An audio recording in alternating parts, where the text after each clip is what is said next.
Good afternoon and welcome to 90 Minutes Live in association with Easy Shelf Direct Limited. This afternoon finds us at Watson Park. It was a quick change of venue this morning after our initial game between Hertford and Kings Langley was called off. We'll talk about that in a while because those of you that do know, Hertford have got a pitch very similar to one here at Ware as a 4G surface. So this afternoon we're at Watson Park, Ware against Leighton Town in Southern League Division 1 Central. And as we enter the second half of the season, every point is a vital one. I'm Pete Hill. We'll have full live commentary of the match for you. And alongside me on the right-hand side, absolutely layered to the hilt, it's Simon Alamandi. Yeah, good afternoon, Pete. Good afternoon, everyone. And I am well layered up. I'm still feeling a little bit chilly, but well layered up. And as we both are, and as plenty of people here are today as well. And looking like a good crowd gathering. Obviously, with the amount of games that are off in the league, only 4 remaining, as far as I know. I know there was one late pitch inspection. But only 4 remaining as far as I know, and a few decent, few people here. So looking like a few people here, and hoping that Ware can put on a spectacle for them. Well, they certainly need to put on better than we saw last week when they went down 4-2 at Bottom Club at Kempston at Rovers. We expected one new signing, we've actually got 2. Both of them play this afternoon, so let's take you through the Ware lineup. Fred Burbage in goal, Steph Giorgio's back at right back, David Sota will play at left back. Darian Furlong will be joined in defence by former Enfield, Walthamstow, Woodford Town player Jack Grosvenor, who was signed in the week. In central midfield, another new signing, another ex-Enfield player, although he was here at Ware making 5 appearances 2 seasons ago. He made his debut against Kempston Rovers in a game that we saw, which Ware won 5-0. He makes his second debut here this afternoon against Leighton Town, is Alex Warman. He'll then be playing just in front of that midfield shield will be Jack Dreyer wearing the number 10 shirt, and a front 3 of Liam Dawson through the middle, Richard Ennin on the left and Joe Dearman on the right. Substitutes for Ware, Freddie Moncur, Ben Siggers, Michael Toner, Echo Hoka and Matt Walsh. As far as Leighton Town are concerned, they've got Xavier Comos Leon in goal, Luke Pyman, James Sage, Seb Simpson, Lee Cooksey, Alfie Powell, Louis Barrett, Ben Farrell, Jake Watkinson, Harry Williams and Finley Brennan. And on the bench for the visitors, Dylan Wilson, George Rose the goalkeeper, Ali Bangura, Albie Hall who's now back with the club, and Charlie Pattison. A referee is Lawrence Torts Brown, who's a firefighter from London, and his assistants are Mark Bright and Adam Everett. And talking about who's here and who's not here, really, isn't it, Simon? First of all, Jack Grosvenor and Alex Warman are here. Yeah, obviously, a couple of new signings for Ware, so it'd be interesting to see those. Obviously, as you say, we know Alex from a couple of seasons ago, although he only made a few appearances, so he's a kind of familiar face to us. But as for the other one, as for Jack Grosvenor, it's a new face for us. I don't recall having seen him play against any of our other teams, so we'll see how well he does, and hopefully he can have some sort of impact on that Ware defence today. Well, only Aylesbury United have conceded more goals than Ware, so it does need to have an impact. But no George Ironton, we have seen him, he is here, but no John Clements either. No Clemo, and we know we were speaking to someone a little earlier, and we know it was his birthday earlier during the week. So, happy belated birthday to him. Perhaps he's gone away, perhaps he's got something planned, we don't know. But, he's one that's not here today and not in the squad. And looking at the lineup, Richard Ennin, who has done well when he's come on as a substitute, he gets a real chance down the left-hand side this afternoon. Yeah, obviously, he's not really started too many games, has he? He's had a couple of impacts on as a substitute. But a chance for him to impress and see if he can establish some sort of place in the matchday squad or matchday 11. Well, they need to establish something. I reckon the top 3 are going to stay as they are in Bedford, North Lee and Biggleswade Town. I'm not going to say in which order. I reckon the bottom 6 are going to stay as they are, which really means, as I read it, you've got 10 teams facing, just chasing 2 playoff places. That's it, and we know what those 10 teams have been like in that middle. Everyone seems to be beating everyone. No one seems to want to solidify a place in that top 5. Which obviously you've got the champions go up, which will be one of those top 3, and two of the others. So really, you've got 2 playoff places up for grabs, and any of them 10 teams could take it. But no one seems to want this. No one seems to want it at the moment. Well, 2 of those teams are in front of us here, just about to kick off. Leighton Town 7th this morning, Ware 9th. Only 4 games have survived the freeze in this division. Leighton will be kicking from right to left. It's all about stripes, red and white stripes, and red backs for Leighton Town, blue and white stripes, as you would expect for Ware. Leighton got a good away record. They won 7 of their 13 away, but earlier in the season, of course, Ware went to Leighton on the 30th of September and won 4-0. Away we go then, with Leighton Town in possession, ball forward for them, looking for Watkinson. He's their top scorer, Jake Watkinson, with 10 this season, Ware's 9. Steph Giorgio wins the ball in the air, and there's immediately a free kick to Ware. Looking at the way they're lining up, very much as suspected. Alex Warman is that kind of midfield shield type player, so he's slotted alongside Mitch Hahn, and in George Ironton's absence, Jack Dreyer wears the number 10 shirt. Darian Furlong will take the free kick for Ware, midway inside his own half on the right hand side of the field. Right-footed with those purple boots. It's a fairly weak one, but you get the ball back, lumps it down the right wing, headed forward by James Sage, the left fullback, with Joe Dearman in possession now for Ware. Back to the halfway line for Darian Furlong. Long ball on the far side, searching out Richard Ennin. It's a good ball as well. Here's Ennin, left-hand side of the box. Ennin still going, and an outstretched leg by Luke Pyman gives Ware a very early corner.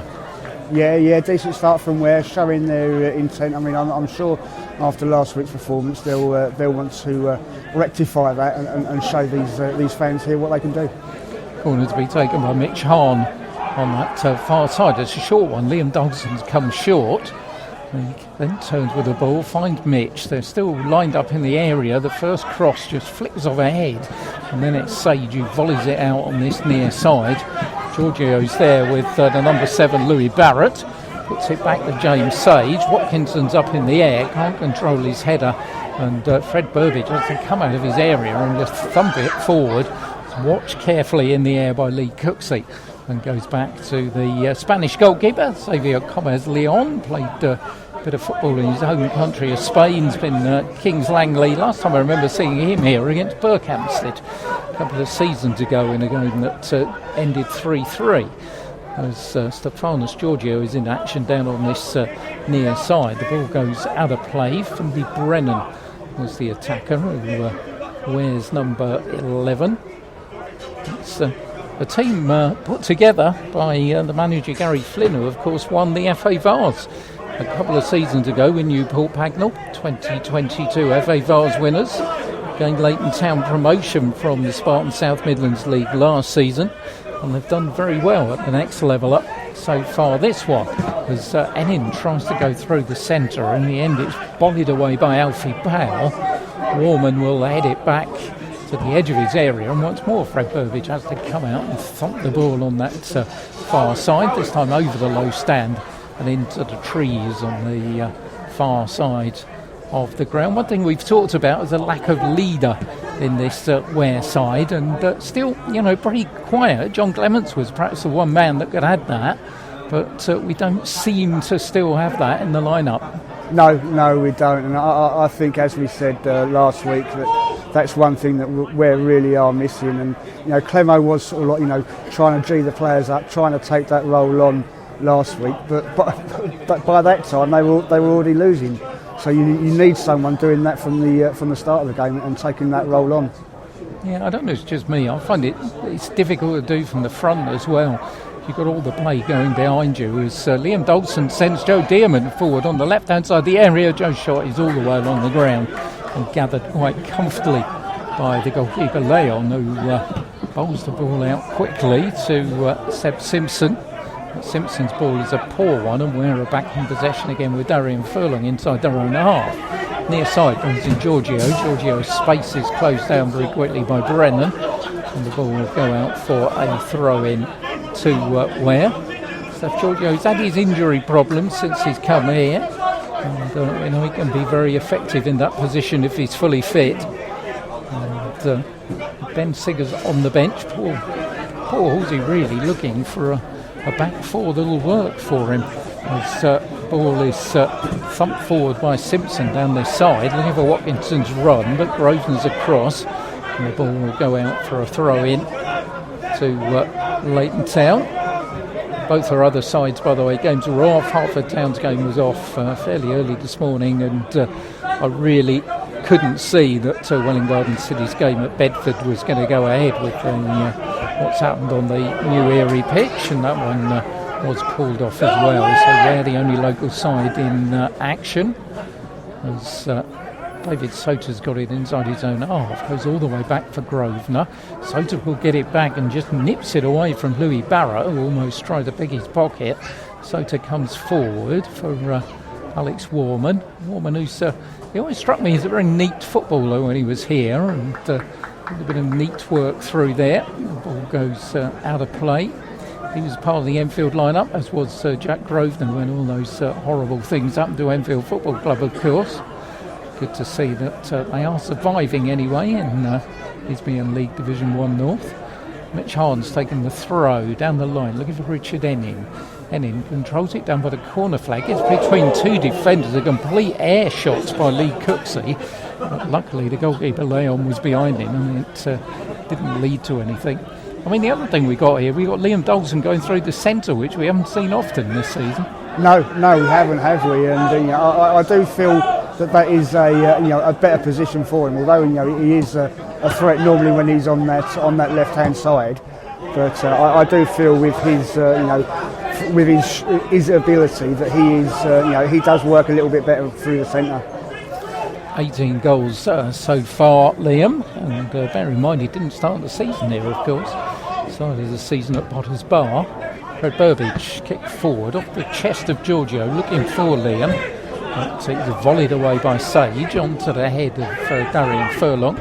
No real pattern yet emerging from this one. Furlong heads it back inside the Leighton half, and it is just thumped forward by Alfie Powell. Ball will bounce with Mitch Hahn on the edge of his area, volleys it clear, but it's then picked up by Ben Farrell. Farrell on that far side brings in Louis Barrett, who further down the touchline finds Williams. Williams' ball across the box isn't a bad one, but Furlong was there first, but Leighton will get it back again with their number 4, Seb Simpson. Simpson puts the ball all the way back to Lee Cooksey. Cooksey's ball forward off the chest of Jake Watkinson, but Ware sort that out, but back in possession of Leighton, and cross looked to come across from Barrett, but he finds David Soter in the way, and so it's going to be a throw-in to the visitors. Luke Pyman will take the throw-in. He's playing up right back, but he scored 8 goals this season. In fact, first game of the season in the Cup, he scored a hat-trick, so obviously he likes getting forward from that position. Puts the ball across the box, and it's just Darian Furlong who gets there first when Brennan was sniffing around. Brennan tries to get the ball back, but Joe Demon's there for Ware, and here comes Giorgio up the right-hand touchline. Across the halfway line, Stefanis Giorgio gets, it was certainly an arm across the face, but referee not interested. Came in from Seb Simpson. Experienced player, has played at Bedford, Cambridge City. He certainly knows what he's about in that central midfield, and the referee didn't feel that there was a problem. So the throw's going to be taken in this near side, midway inside the Leighton Town half by James Sage. 29-year-old, started his career at Peterborough. Watkinson's header forward, looking for Brennan. He's beaten to it by Furlong, and Furlong just wrestling away with Brennan, and in the end, the referee signals it's going to be a free kick to Leighton Town to be taken right in front of the Ware dugout.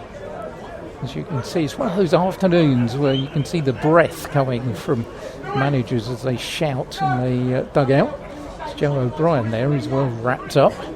He's right in front of where the ball's going to be taken. It's going to be Harry Williams former Tame player who's going to take it. Ware's 10. Plenty up from the back. Ware have only got one forward. Here comes a kick from Williams, but it's off the head of Alex Warman to the far side. It's brought back here, and linesman's flag goes up before Lee Cooksey can do much with it. And Ware will have a free kick for offside in their own area. And nothing when Joe O'Brien's off again, keeping himself warm by shouting, but lacking a bit of pattern at the moment, Simon. Yeah, it is. I mean, it's a half decent start, I think, but then just doesn't seem to be sort of like anything getting the game going so far. I know, obviously, we're in the early stages, but we just need a bit of fluidity, I think, into the game. Well, Leighton's away record has saw them average 2 goals a game away from home as Richard Enning goes down the left-hand side. Puts a lovely ball across the box, but Leon was out there. And it certainly seems to be a good inroad for Ware down that left-hand side with Richard Enning. They've got 26 goals in their 13 games away from home. They're saying a good away record. One at Aylesbury United, Biggleswade, Hadley, Kings Langley and Tame in the lead. Notably at Cambridge City in the Cup, and also at Baldermere St Michael. So it's been fairly profitable on their travels for Leighton Town. In fact, when you look at it in the league, they've got 18 points away from home and only 11 at home. So they've been better away than they have at home. It's Fred Burbage, left-footed downfield, going down midway inside the Leighton Town half onto the head of Pyman. Headed back by David Sota. Alex Warman tries to keep it in, but in the end the ball goes out for a throw-in on that far side, which Luke Pyman from Leighton Town will take it. It's 90 minutes live. If you are now just joining us, expecting to be hearing Hartford Town against Kings Langley, well, that one was off earlier on, so we've recamped here to Wadsham Park to watch Ware against Leighton Town. In the news that Welling Garden City's game against Bedford was also off. The only one really affecting the top part of the table that is still on is Waltham Abbey against Biggleswade. So we'll keep you across what's happening with that. Bit of a surprise with the Gabba Shots pitch, but thumbs up to the groundsman for that one getting underway. Free kick to be taken on the far side by Lee Cooksey, the Leighton captain. Easy dealt with by Ware. Cooksey back inside the Ware half, volleyed forward by Mitch Hahn. Joe Dearman's making life a little bit difficult for Sage, who does well in the end, and turns in front of a couple of Ware players and finds Williams, who finds Watkinson, and the ball down on that far side for Barrett. Good move this by Leighton Town, and Darian Furlong had to be there to put the ball out for a corner, and Ware almost caught on the break. Yeah. I mean, a good counter attack there from Leighton, going down that right hand side. Just managed to get ahead of the defender there, but Darian Furlong there to deal with things once it was put into the box and put it out for a corner. Corner's going to be taken on that far side of the field with 12 minutes gone by Harry Williams. Ware have kept Liam Dawson and Richard Enning forward, 3 back for Leighton. As Lee Cooksey has to collect the ball from this near side and then file it out to that far side of the field. Fred Burbage is being put under pressure inside the 6-yard box by Jake Watkinson, who is manager bought from Newport Pagnell, knows him well. Corner to come across with the right boot, then it's a high one. The header comes down, and it was a free header for Alfie Bowell, but in the end it was fairly easy for Fred to gather, but it's the alarm bells how he got that much space.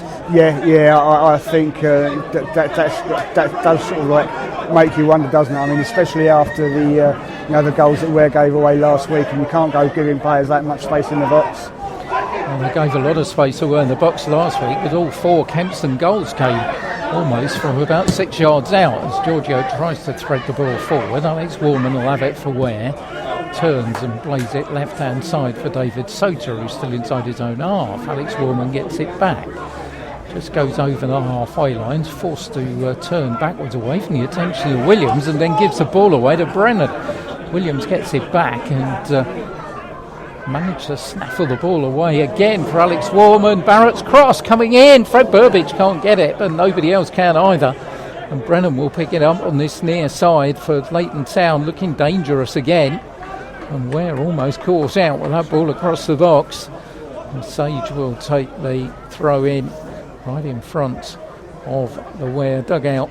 It's the visitors perhaps who look the most likely at the moment. The ball, though, is at the feet of Jack Grosvenor, who just volleys it forward. Look at Liam Dawson. A little bit of wrestling with Alfie Powell, and in the end Ware have given it away again. This time Sage's ball forward, Watkinson can't get it, Alex Warman diverts it, goes behind for a corner, and that's untidy to be polite from Ware. Yeah, it is, isn't it? I mean, giving the ball away again, a couple of times there. They really need to sort of stop this giving the ball away cheaply, because otherwise, it could end up costing them a goal or two. The corner, this time taken from this near side of the field, goes for the far post again, where Grosvenor heads it up in the air and then heads it down.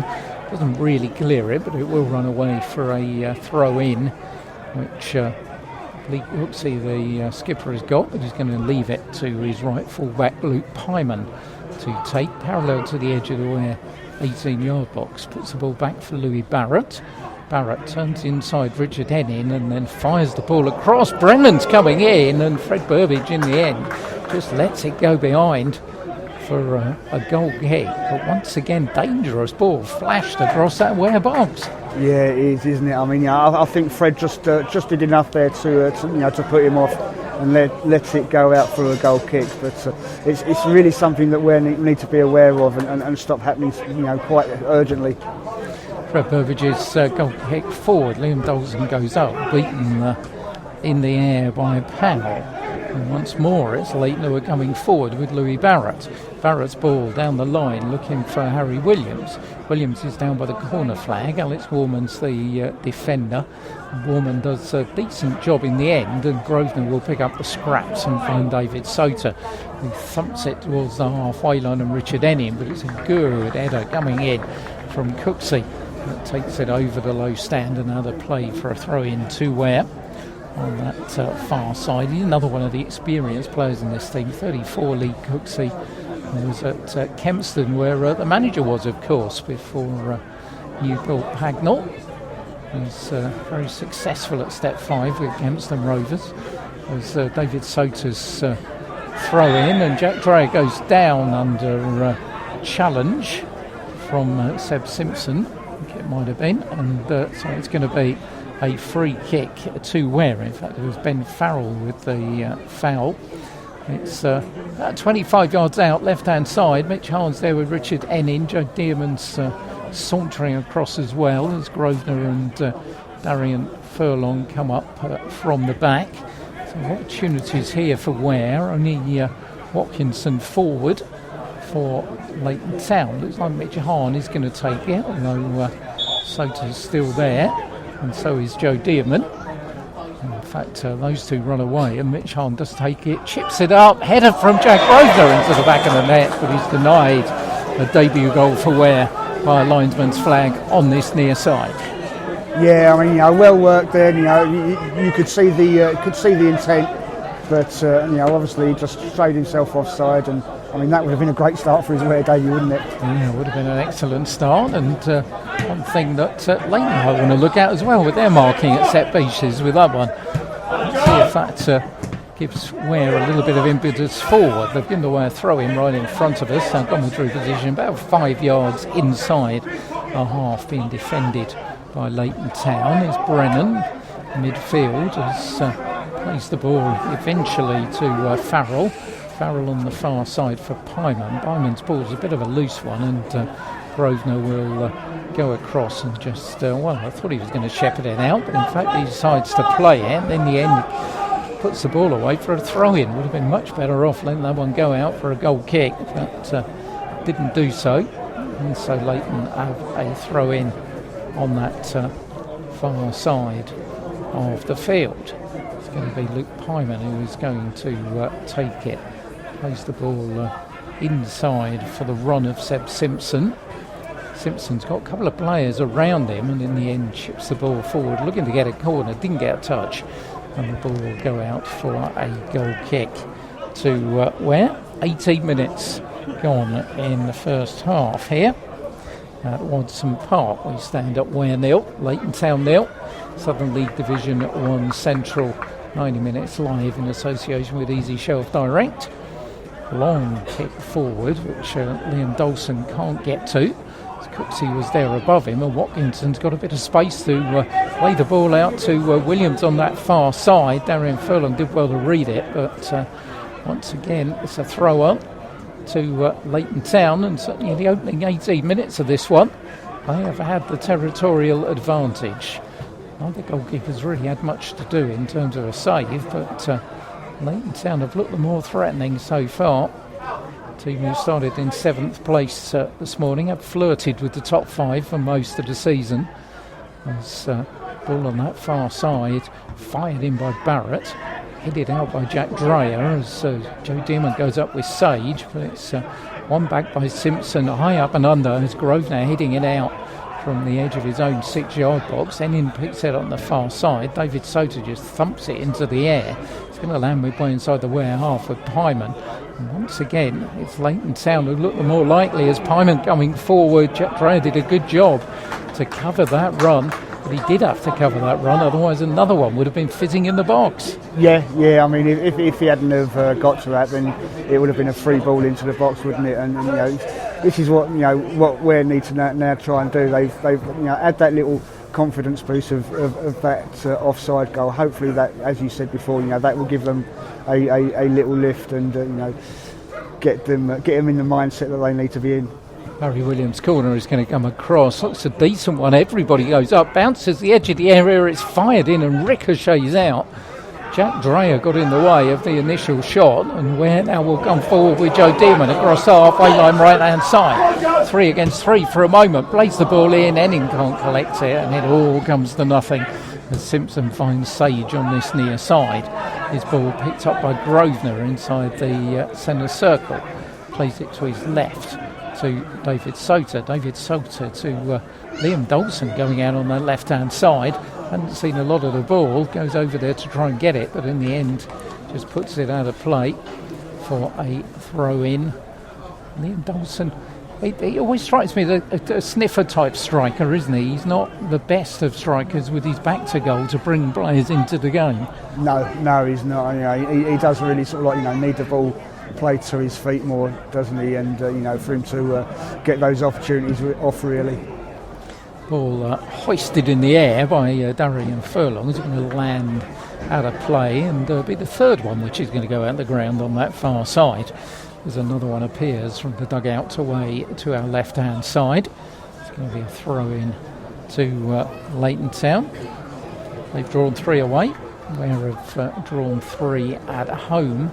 Although Ware's league record in draws is haven't really had many at all. It's been all or nothing from Bowles' team. Sometimes excellent, sometimes awful. And far side Barrett tries to keep the ball in and does. It's away by Furlong. Once again, Ware don't really react. Farrell gets the ball, but in the end there's a linesman's flag up on that far side. And it will be Ware with the ball. The table this morning had Northleigh top, Bedford second, Biggleswade Town third. Well, none of those are in action. Walthamhavian fourth are in action. Cirencester were fifth, Kings Langley sixth, Leighton 7th, 8th, Stopfold 8th and Ware 9th. So chance for these two teams to edge their way up a very congested table all the way down to 13th place in the league. You would think the playoff places could be decided from. There's something like there's 10 teams separated by 8 points. And when you take into account there's going to be a lot of catch-ups on teams that haven't played many. I mean, Welling Garden City after today will only have played 18. This is Ware's 21st, as it is Leighton. So they've already developed 3 games in hand on both of those two. As Barrett can't keep the ball in on that far side. And I think it could come down to that. So I mean, the teams that have got a lot of games in hand, but still, it comes down to the old debate, doesn't it? What do you rather have, points in the bank or games in hand? Well, that's it, isn't it? I mean, this time of year, obviously, you've got teams, as you say, that have played 2 or 3 games less than some, and you think that, over the next month or so that there's still going to be other games called off as well. You think there's games next weekend, and although the weather's supposed to be warm, it's supposed to be wet as well for the next 6 or 7 days, isn't it? So I can see more games being off next week and teams having more games to catch up with. But it's a case of fitting those games in, isn't it? Do you at the back end of the season, come sort of like April, want to be playing Saturday, Tuesday every week? And I can't imagine too many teams will be happy with that. Don't think he will, but I think they're going to have to put up with it, because I think it will happen. It's undoubtedly. If you look at the bottom of the table, I mean, Kempston have only played 17, which means they've got 19 games left to fit in before the end of the season. They've played the least games in the division, and not because they had good gut runs or anything, but that has been completely down to postponed matches. Nothing much happening, by the way, as Mitch Hahn throws the ball out of play on that far side. And a man down in front of us says, "Come on, Ware." Well, we'll echo that as the chill begins to just turn the temperature down a little bit. Said it was going to be 5 degrees. I think we're down to 4 now. And by the end of the afternoon, could well be down to 2.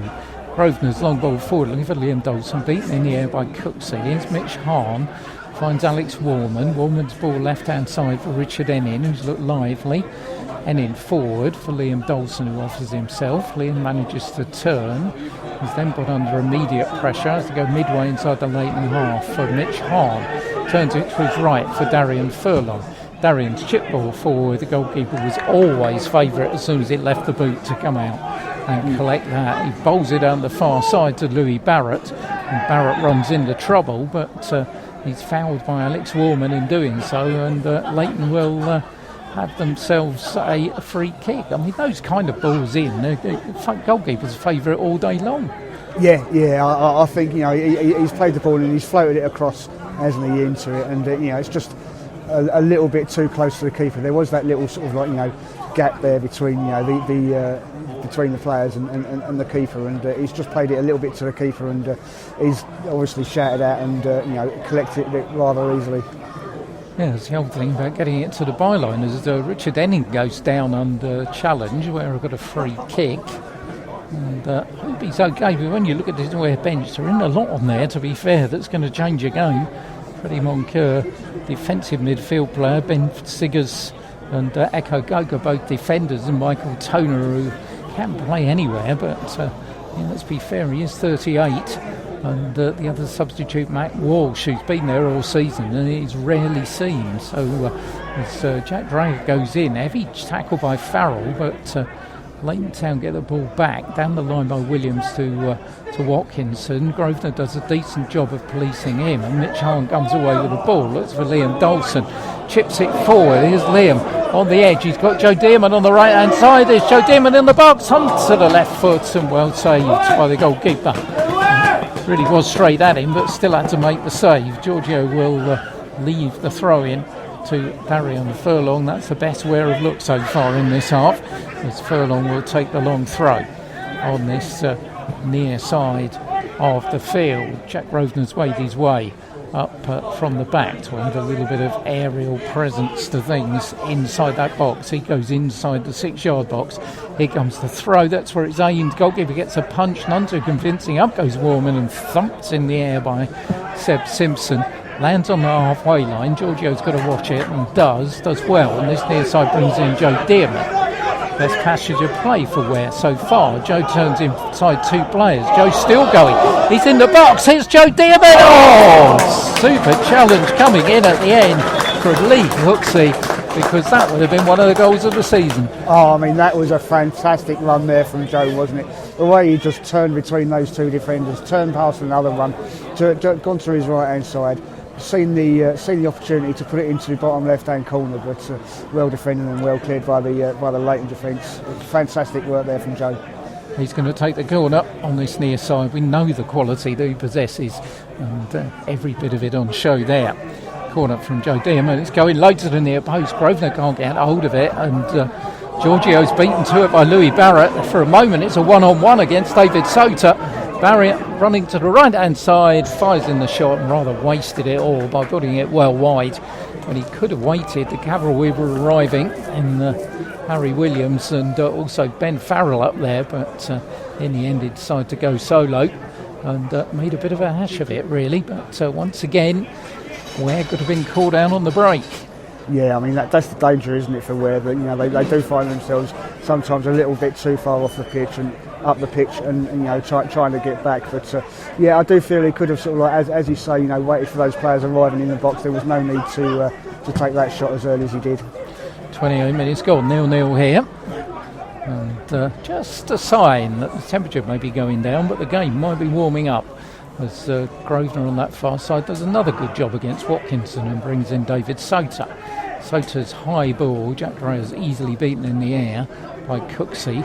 It's going to go up again. This time he's beaten by Watkinson and the ball will land with Lee Cooksey, the Leighton skipper, but he just punts it out on that far side and it's going to go out for a throw-in to Ware. Got Biggleswade here this time next week and then a trip to Barton Rovers. Leighton are going to stay local next week there at the Smile IT against Hertford before they have a home game the following Saturday against Barton Rovers. Throw-in's going to be taken by Darian Furlong on that far side of the field. Long throw down the line into the Leighton Town half onto the head of Pyman. So it's the goalkeeper Leon who will come out, thump it forward, but Ware will get it back with Richard Ennin. Goalkeeper's going backwards and just over the top. Richard Ennin puts his hands on his head and there's no doubt Xavier Leon was worried about that. Yeah, I mean he was caught right out there, wasn't he? And Richard Ennin, he's obviously seen the opportunity, taken the chance, and goalkeeper's pedalling back. But he just about, thankfully for him, just about went over the bar. Well, Leighton have had most of the possession in this first half, but Ware, you've got to say, have had the better chances. As far side of the field, they've got a throw-in to be taken by Luke Pyman. Pyman looking for some movement. And they did play earlier in the season. All the goals came late in this 4-0 win away at Leighton. And Leighton have a little bit of a habit of conceding goals. They've conceded 11 in the last 10 minutes of games, and they've been fairly comprehensively outscored in the second half of games, conceding 27 goals this season. So teams do seem to have got to them late in games. As Richard Ennin wins the ball, Alex Warman lets it run for a minute, but manages to ward off Simpson's challenge, and David Sota will thump it forward looking for Liam Dawson. Cooksey is there again. Barrett helps it along the line. David Sota's in the way, forward by Joe Dearman, but Pyman will just let it go out for a throw-in to Leighton midway inside their own half on the far side of the field. They've kept 9 clean sheets this season, which is one of the better records in the division. And, looking fairly solid at the back as far as Ware are concerned. They've kept 5 clean sheets, but let's not forget they've conceded 4 at Hadley, 4 at Kempston, 4 at Biggleswade, 7 at Bedford. Need I go on as Grosvenor forward looking for Liam Dawson. Liam's outnumbered by red shirts, but Richard Ennin will get it on that far side and Liam Dawson gets it back for Ware. Looks to go forward, but it bounces off the heel of Pyman, somewhat fortuitously for the visitors. Grosvenor does another good job against Watkinson and will collect the ball and put it all the way back to the goalkeeper Fred Burbage, and still a little couple of those challenge early in the Ware career, but he's looked pretty confident, Jack Grosvenor. Yeah. He seems to have settled in nicely, doesn't he? I think he's done well. At the other end, Joe Dearman brings in Stefanos Giorgio, puts the ball across the box, nobody coming in. Richard Ennin keeps it in, headed in by Jack Ware for his 7th of the season, and Ware go in front. Stefanos Giorgio's cross looked to have evaded everybody. Richard Ennin kept it back in play, and there was Jack Dreher unmarked to head in number 7 of the season and to put Ware in front here with 33 minutes gone. Yeah, I mean that was great work there from Steph, wasn't it? He's put that ball in, nice little sort of bit of curl on the ball. As you say, evaded everyone. Richard Ennin, he's done work to keep the ball in play. And 1-0 Ware thanks to Jack Dreher. Well, you do look at Ware's goal scoring chart, which has Liam Dawson at the top with 18, and Jack Dreher then with 7. They need to produce goals from midfield, and that's exactly what Jack Gray has just done for them. And Leighton Town, as I said, have had the most of the possession, but they haven't had the chances, and the one that mattered is in the back of their net, and Ware lead 1-0. And the statistic the Ware fans might like is that Leighton are yet to come from behind to win a game. They've drawn 3 and lost 6 when they've conceded the first goal in games. But, if you're listening from Leighton, of course, you might like to hear that Ware have been pegged back on 2 occasions when they've taken the lead in games and lost those games, and one of them, of course, was last week against Kempston Rovers.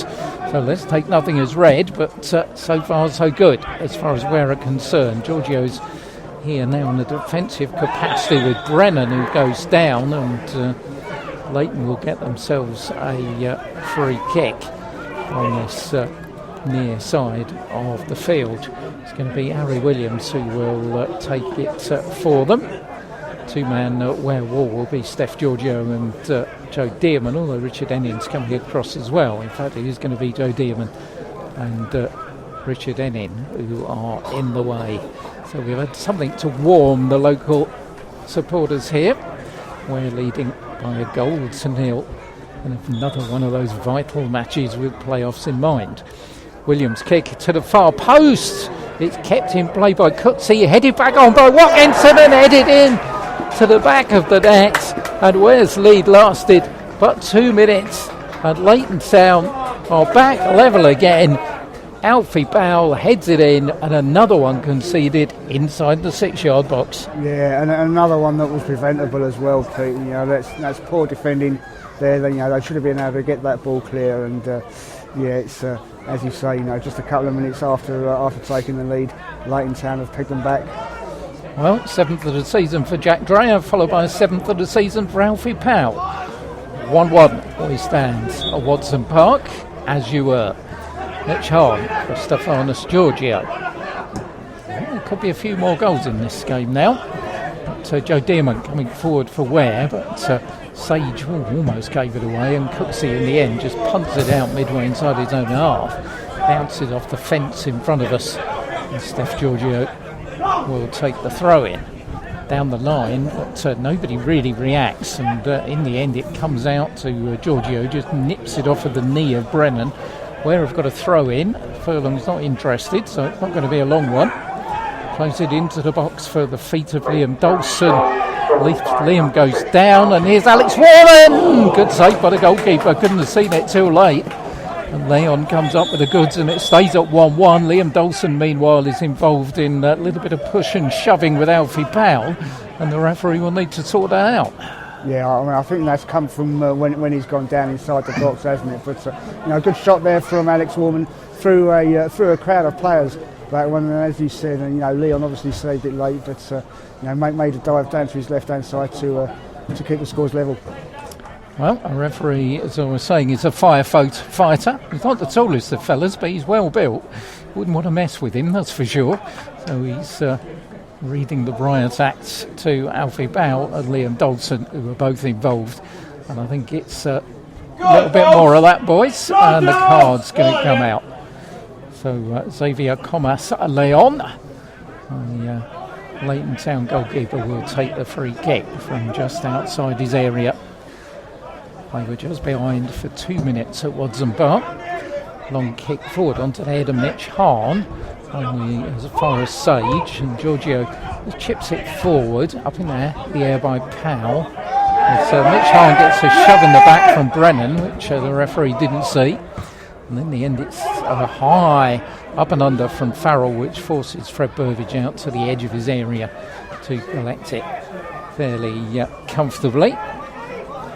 So we have 7 minutes to go before half time here on 90 Minutes Live in association with Easy Shelf Direct Limited, and we stand at 1-1. Fred Burbage down the field with the left boot for Joe Dearman, comes off the back of James Sage, and we have the throw in, which finds Furlong, chips it forward looking for Dawson, but Powell's there first, Grosvenor's got to watch it. He's got Watkinson there, and in the end he just nips it away from him and allows David Soter to clear up as far as Richard Ennin. Still inside the Leighton half, approaching the halfway line, tries to get it over Simpson. Warman will have it now, chips it forward. Dawson can't collect. Cooksey back inside the Ware half, only to Mitch Hahn. Another high ball forward, looking for Richard Ennin, who strayed over onto this near side. And Joe Dearman gets himself involved, and the ball squirms away to Jack Grosvenor, who plays it out left-hand side, but nobody at home. And it will go out for a throw into Leighton Town. Yeah, I mean, you're saying about Jack Grosvenor there. I've just been, watching him for the last few minutes, and he seems to be taking control of that defence. He's directing them. He's telling players to get up, get back, and whatever. And I think he's that voice that that they do need slightly, because as you said earlier, you do need some. It's no good having someone further up the pitch, trying to direct things and G the players up. You want someone sort of like that's got a view of the whole pitch. So it looks like he may be trying to take that role on. Well, that's hope he can. I mean, Eko Goku's the man who's lost out in his place. He's a very capable defender, but for a guy who's 6'5", very quiet one as well, as the ball comes across the Ware box and headed out by Darian Furlong to the near side, where Joe Dearman will pounce upon it. And long ball forward, Liam Dawson had come short. Cooksey heads it forward. Joe Dearman will pick it up again, still inside his own half, brings in Mitch Hahn, who finds Steph Giorgio down the line for Liam Dawson. Nice move by Ware, but Joe Dearman's offside. Could see that from here. Fairly easy decision for our referee's assistant on this near side of the field. It's going to be a free kick then to Leighton Town. The half-time sequence coming up. We'll be telling you all about Leighton Buzzard, and also a hastily prepared Muppet Link, but is one nonetheless. And also giving you in touch with the Golden Boots, plus men's and women's, and also what's going on in the games which have survived the freeze in Southern League Division 1 Central, as the ball comes out on this near side, midway inside the Leighton half. It's going to be taken by James Sage. Looks for someone to come short. Brennan offered that alternative, but Sage still waiting. Make him get going, ref, says somebody. I'm not surprised, as Watkinson goes in with Furlong, and referee adjudges that he was impeded, and so Leighton will have a free kick, which will be taken about 10 yards inside the Ware half, left-hand side of the field. In front of it, it's going to be Alex Williams, the 21-year-old ginger-haired striker, who will take it. Looks back at his bench almost to the manager to almost see what he wants him to do with it. They're all lining up on the edge of the area as the kick comes across. Up they go, and it's Alex Warman's head that meets it first. Powell's trying to keep it in on the far side. He's there with David Soter, who does a good job, and thumps the ball against the Leighton Town defender to give Ware a throw-in on that far side of the field. 3 minutes to go before the break here at a freezing Watson Park, it's fair to say. Ware 1, Leighton Town 1. It's not been a classic, but it's an interesting game. And that, not quite sure what's going to happen, as Ware went in front through Jack Dreyer with close-range header. Within 2 minutes, a close-range header at the other end was from Alfie Bow, which equalised for Leighton Town.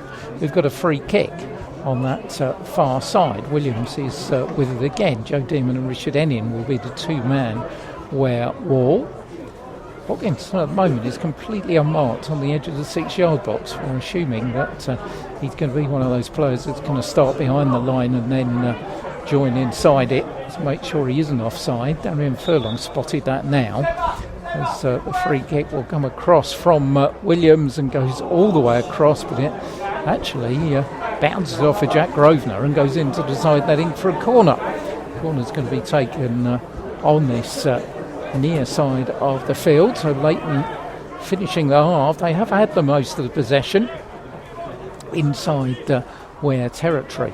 A lot of toing and froing going on around about the penalty spot as the ball comes across. Header comes in once again from Bow, but it's straight at Fred Burbage, who collects it easily and thumps it downfield looking for Richard Ennin. He's there with Barrett. Barrett's tugging his shirt, and Ware get themselves a free kick of their own on that far side. Ennin takes it quickly to Alex Warman, who tries to send Joe Dearman going down this right-hand side. Dearman will watch the ball bounce in front of Seb Simpson, turns it back to Giorgio. Giorgio lets it run to Mitch Hahn. Mitch Hahn forward for Alex Warman, plays it on this near side for Joe Dearman. Tries to chip it down the line for Giorgio, but Ware will get a throw in, taken by Giorgio off the head of Brennan, and suddenly we've had corners at one end and we've got a corner at the other end, right at the end of the first half here. Joe Dearman will take it for Ware. Only Louis Barrett forward for Leighton Town as Jack Grosvenor and Darian Furlong jog their way into the Ware box. Joe Dearman looks up and puts it across with the left boot. A decent one, good bunch by the goalkeeper, volleyed back by Liam Dawson, headed up in the air by Brennan. They can't get it clear. Richard Ennin brings it down, finds Liam Dawson on that far side, looking to tee up a cross, finds Richard Ennin, got two red shirts in front of him, goes around both of them, pulls an excellent ball across the box, and nobody gambled and allows Sage to clear it, only as far as Mitch Hahn though. Mitch Hahn's ball on the far side, coming in, Alex Warman hits the ball and it's put behind by Leon. It's more good work from Ware, isn't it? You know, they were. The referee's just paused. I think there's an injury to the keeper here, so the referee's just paused the game. But yeah, I mean, good work again from Ware. You know, they look like they're wanting to get a late goal in this first half, just to give themselves a lead after the first 45 minutes, and just to please the manager a little bit more, I think. Well, it was an absolute peach of a cross from Richard Ennin from the far side. Needed somebody to gamble, they didn't, but he's justified his place for me so far. Richard Ennin's had a good game, as Mitch Hahn will take the corner. A good one over everybody. Alex Warman coming in on the far post, and in the end, did it go straight out of play? No, it goes out of play for another Ware corner on this near side. Ennin's there with Joe Dearman. Late Ware pressure then in time added on at the end of the first half here at Woodson Park. 1-1 between Ware and Leighton Town. Joe Dearman's corner, a high one, up goes Jack Grosvenor, and his goalkeeper collects it from inside his own crossbar and gives Leighton Town a chance to just be relieved of some of that pressure that was building up. Brennan, long ball forward. Grosvenor's in defensive capacity there, heads it down to Mitch Hahn. Hahn's ball forward is a weak one though, just picked out by Pyman midway inside his own half. Plays it on the halfway line for Williams, thumped forward by Farrell, but Ware will get it back by Mitch Hahn, but can't find Alex Warman on the far side, and it will be a throw in to Leighton Town. Referee's added a minute and a half over the top at the end of the first half, where we didn't see any medical attention required. Here's Farrell, finds Seb Simpson inside the centre circle, forward for Brennan. He's given it away to Richard Ennin. Possibility for Ware here, tried to thread it through for Liam Dawson, who was on his bike. Powell got in the way, and that's going to be the last action of the first half here at Watson Park, as we go in with the score at Ware 1, Leighton Town 1. I mean, I think a reasonable response from last week for Ware. I think they did look better than they did last week. Obviously, some late pressure in the half there from Ware. But as you said, Leighton did have more of the possession, but Ware with the better opportunities and the better of the chances. So fairly even first half there, and hopefully they can get in the dressing room, have a word with the manager. Paul can tell them his views, and they can come out firing in the second half and leave the second half start the second half as they left the first. Well, let's see. We're into the half-time sequence here on 90 Minutes Live in association with Easy Shelf Direct. And what we do, of course, is tell you a little bit about our opponents. Leighton Town, new team for me. First time I've ever seen them play. So tell you a little bit about Leighton Buzzard. It's between Aylesbury, Tring and Milton Keynes near the Chiltern Hills. Very nice part of the country to be in. It's a town that's associated with the Rothschild family who used to live there, and it has one of the oldest Friends meeting houses in the area in North Street in Leighton Buzzard. During World War II, it housed a secret communications facility known as the largest telephone exchange in the world, where messages were pinging left, right and centre through over the globe from Leighton Buzzard. And of course the great train robbery took place at Bridgego Bridge, just outside the town of Leighton in 1963, and Leighton Buzzard Station was featured in the film Robbery, which of course was all about that particular historic event, and home to the Leighton Buzzard Light Railway as well, one of England's longest, 4.8 kilometres, or in old money just under 3 miles long, is the Leighton Buzzard Light Railway.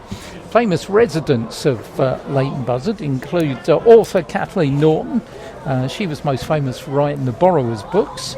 Actor Rusty Goff, who's appeared in, amongst other things, Star Wars and Willy Wonka and the Chocolate Factory. A couple of notable groups that were formed in Leighton Buzzards. The Barron Knights, for older listeners, were formed there in the 1960s.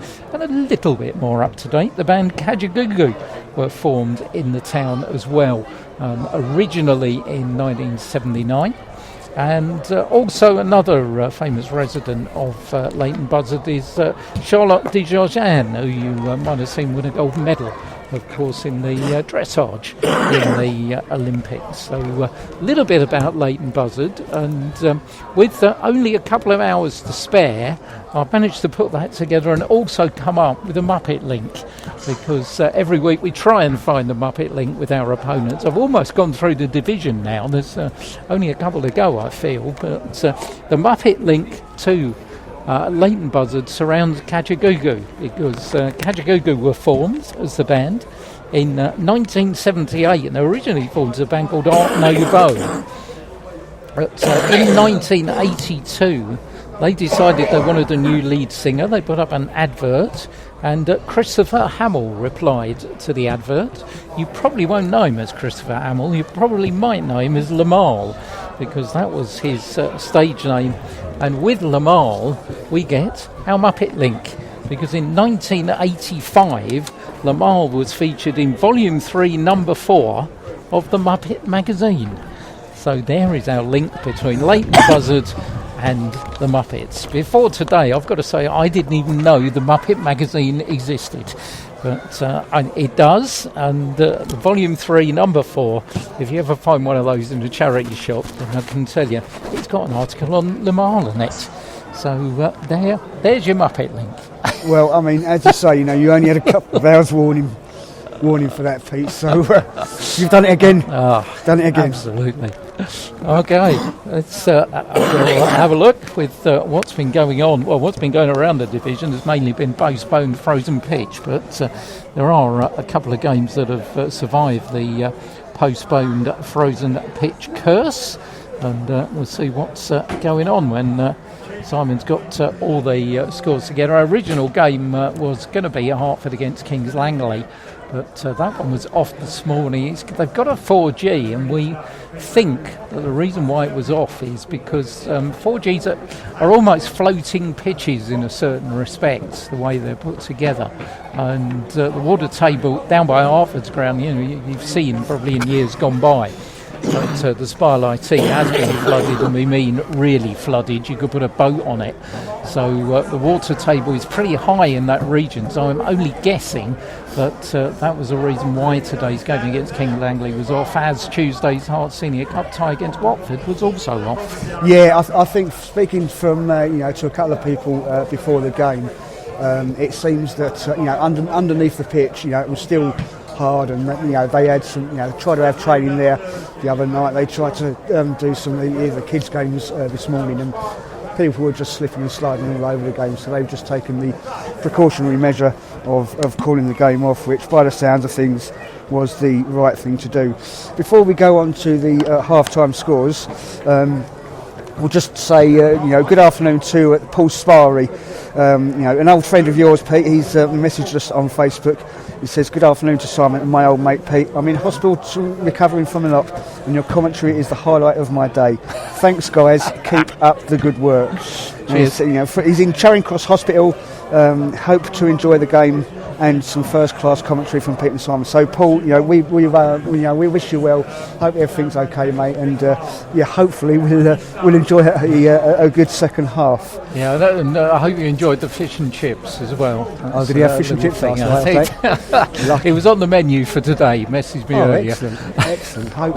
Hopefully it's decent hospital food in there then for him. So, thanks for that, Paul. Do appreciate that.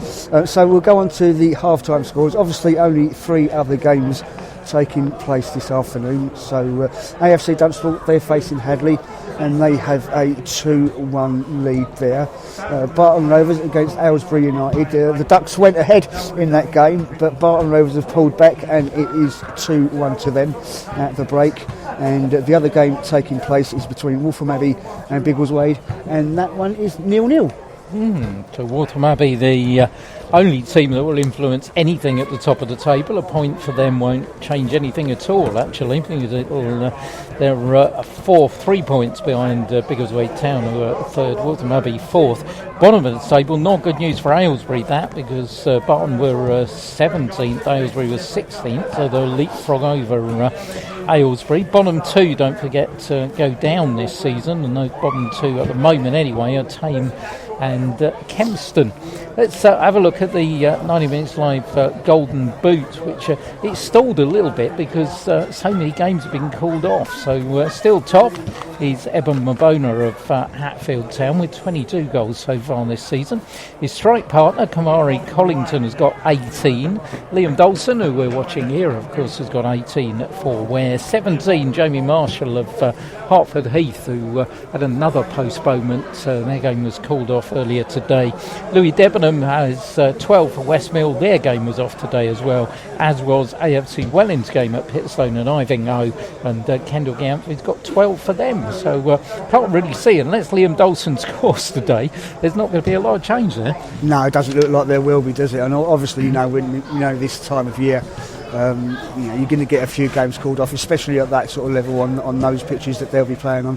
So I imagine the next couple of weeks there won't be too much change. There is change in the women's Golden Boot though. We've got a new leader, Paige Pryor from St Max. She's now on 14 goals, so congratulations to her.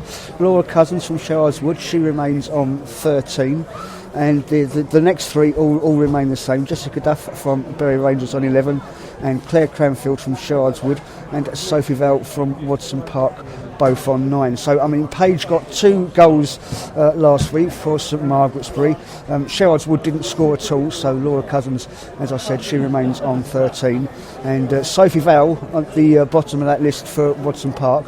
Tomorrow afternoon, Pete, at 2 o'clock, just over the back from here, we've got another local derby. So we've got Watson Park against Hertford Town ladies. So good luck to both of those teams, and we'll sit on the fence for that one. Yeah, hopefully the weather will not intervene, and they'll get some football on the way there. And so where are we going to be this time next week? Well, this time next week we're going to be where we should have been this time this week, because we're going to be at the Smile IT, and it's going to be a case of deja vu, because the visitors are going to be Leighton Town. So we're going to be watching them twice as well. Hertford against Leighton Town from the Smile IT next week on 90 Minutes Live from 2:55, which will be an interesting one to keep an eye on. Now, I've done a little bit of stats here. It was not to outdo Steve King, but I looked at our 3 local sides, Hertford, Ware and Welwyn Garden City, and started to think that Hertford have got a very good home record. They've got 17 points this season at home, whereas only 10 away. So they're a team that really needs to improve their away form. And Welwyn Garden City, in contrast, have got 8 home points and 18 away. So they're very much a team that need to improve their home form. And we're kind of stuck somewhere in the middle with 17 home and 12 away. And if you look at the points per games that so far our 3 local sides have got, the prediction would be But Ware and Welling Garden City are going to end this season on 52 points, and Hartford are going to end on 49. And when you look at the table last year, it took you 59 to get into the playoffs. Now, I don't think that figure will be anything as great as 59, bearing in mind we've got probably 10 teams going for 2 playoff places. But it still means that there's a little bit of work to be done by all 3 sides who are very much in those 10 teams. Yeah, it does, doesn't it? They need to have certainly a better second half of the season than they've had the first half. I mean, I think Hartford, they've made sort of like improvements from previous seasons, and I think the 3-point gap in those predicted points totals does definitely show that. And previous seasons we know they've sort of like been looking over their shoulder, haven't they, at the bottom 2 or 3 teams. So we have seen improvement from them. We've seen improvement from Welling Garden City on the early form of the season, definitely, especially that home form. Those, their first few home games, they were really struggling. And, Mark Weatherstone's worked his magic there, and got the points on the board there. So, and then where they've had, they've had a season that anyone wouldn't have really expected. Really, I know they struggled with with players and rotation, and especially keeping the same sort of 11 or the same defence. Really, I mean, I don't think there's been too many times, and then Paul's been able to even name the same 2 central defenders, has there? No, you've got Jack Grosvenor and Darian Furlong out there this afternoon. Obviously, our friend Lewis Rose, who continues to recover, and we wish you a very speedy recover, Lewis, if you're listening to us, of course. But Dan Rumans is out injured as well. So that's another one. I think you've got another message going. Yeah, I've got another message from Paul. He said that Pete, the fish did taste it like it came out of the Thames. The dingy part, not the Henley part. Yeah, we had a bit of a joke about that this morning. I did warn you. So fantastic. But Paul and I used to do commentary at Highbury for Arsenal FC for about 10 years. He was sat alongside me as you do now, Simon. So we go back a long way. Okay, teams are out for the second half here at Watson Park. We stand at 1-1 between Ware and Leighton Town. Take you through the 2 team lineups when we get a break in blank, and tell you they're as they were at the beginning of the first half, as referee wastes no time in sounding the whistle and getting on with things, and with the temperature dropping, can only applaud that. Alex Warmer midway inside the Leighton half, beaten to the ball. Mitch Hahn on the halfway line, put under pressure by Williams, looks to find out Richard Ennin, and in the end he brings Williams down, and Leighton will get an early free kick just inside their own half, and the floodlights come on as if by magic. It was your one that was on first, though, Pete, wasn't it? It was, yeah. Alfie Balfour was not quite as far. I don't know if it's as flash as Ben Hurd's got at Hartford, where he does it all on his mobile phone, doesn't he? I know, yeah. It's amazing that you can actually control the floodlights in a ground from your mobile phone. I couldn't believe it when he told us that. Well, he actually did it, didn't he? He did it right in front of us, yeah. He actually demonstrated by turning the lights off. So thrown away on this near side of the field. They've got Fred Burbage in goal, Steph Giorgio out right back. Left back is David Sota. 2 central defenders, Jack Grosvenor making his Ware debut alongside Darian Furlong. Central midfield, Alex Warmer making his second debut for Ware alongside Mitch Hahn. In front of those 2 is Jack Dreyer, and a 3-man front line which sees Richard Ennin on the left, Joe Dearman on the right, and Liam Dodson straight through the middle. Referee wants a little bit of word with Darian Furlong, so I can take you through the Leighton Town lineup. Xavier Gomas Leon in goal. Luke Hyman is the right fullback. The left fullback is James Sage. 2 central defenders, Lee Cooksey and Alfie Powell. In midfield, Seb Simpson, Harry Williams and Ben Farrell. And then Luke Barrett, Finley Brennan and Jake Watkinson up front. So there are 2 lineups. There's free kick put in by Alfie Bow, and one bounce takes it over the line, and for a goal kick to Ware, which Fred Burbage will take. All in lime green is Freddie, as is his wont this season. And decent crowd again. You probably expect a lot of probably rerouted from the Smile IT. We've seen Brian Jennings and a few other friends of ours. Colin A, the Hertford chairman's here doing a bit of scouting, because Leighton Town will be at the Smile IT this time next week. David Sota thumps the ball forward. It's Jack Dreyer, the Ware goal scorer, gives it away to Farrell, all a little bit untidy till Barrett puts it down the line. It bounces off for Richard Ennin, and we'll go for a throw in to Leighton Town. Just see George Ironton walking along in front of us, still unfortunately out with injury. He's on this near side. Hyman picks the ball up for Leighton, goes infield to Alfie Powell, the goal scorer. Powell delays it just a little bit before picking up Sage on that far side. Long ball forward onto the chest of Watkinson, who's lost Grosvenor for one of the few times so far this afternoon. Doesn't come to much though. Sage has got it back for Leighton. Plays it in to Ben Farrell and to the halfway line for Lee Cooksey, the skipper. Chips it forward. Richard Ennin's in the way, and Mitch Hahn should sweep up for Ware, and does. David Sota, long ball forward. Liam Dawson's the only one forward. Bowell will beat him in the air, but Alex Warman will get it inside the centre circle and find Joe Dearman right hand side. Giorgio on the overlap. Joe Dearman cuts inside onto the left foot, brings in Alex Warman, and Steph Giorgio does now get it on that far side. Alex Warman again tees up Joe Dearman. Joe running between two players, still going, finds Liam Dawson. We're outside the penalty area, but Alex Warman picks it up, looks to put the ball in the area, does look for Jack Dreyer, couldn't find him, but Ware will get it back with Mitch Hahn. Left hand side for David Sota, turns and is brought down by Louis Barrett, and Ware will have a free kick just inside the Leighton Town half on this near side of the field. Mitch Hahn, the number 4, will take the kick. He's waiting for Jack Grosvenor and Darian Furlong. He's waving forward, so we think we know where this one's going, onto the edge of the area. Steph Giorgio and David Sota, the two defenders, back for Ware.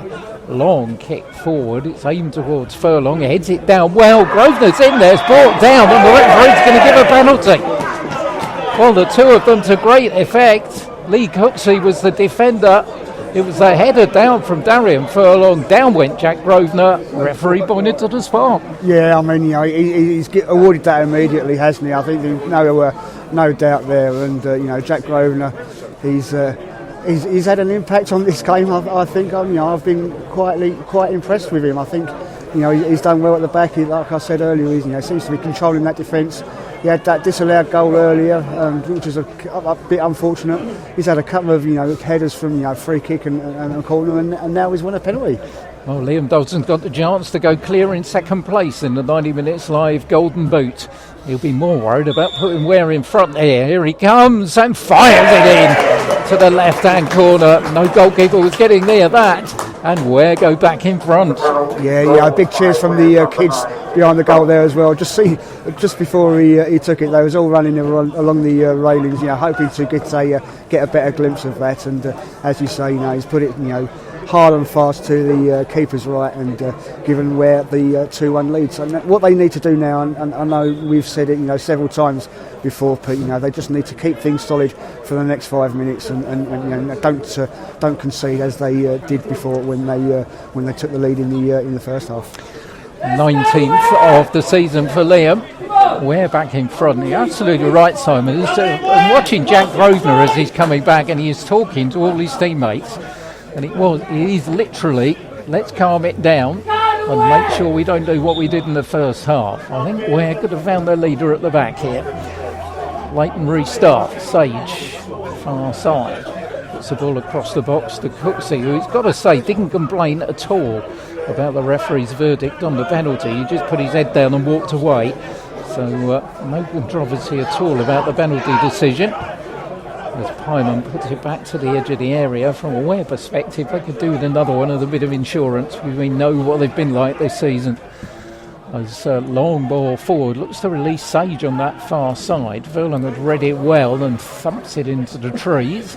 Number 4 goes out of the ground on that far side. And we need another one from the dugout on the near side. So Leighton back behind, and that stand I was saying in the first half, That's the 28th goal they've conceded after half time, whereas in the opening 45 minutes of games they only conceded 14. So they have been just a little bit vulnerable of Gary Flynn's side after half time. And in the end, Ware have got themselves a goal kick. But it certainly struck them again. Brennan's gone down on that far side as well, Finlay Brennan, but he's back up now and little limping away. So Ware lead 2-1 there. Liam Dawson's 19th of the season from the penalty spot, adding to the opener from Jack Dreyer after 33, which was equalised by Alfie Bowell just 2 minutes later. So Freddie Burbage is going to take the goal kick from the goal away to our right hand side. What's going on the stand here? Is that John Adams bloke? He's causing a problem again. He's always one, isn't he? He wants to make himself known, that's for sure. Well, if you're a local football fan, find your way down the Oddiston at least once this season, because if you don't like the football, then the PA announcing is something to witness, I'll tell you.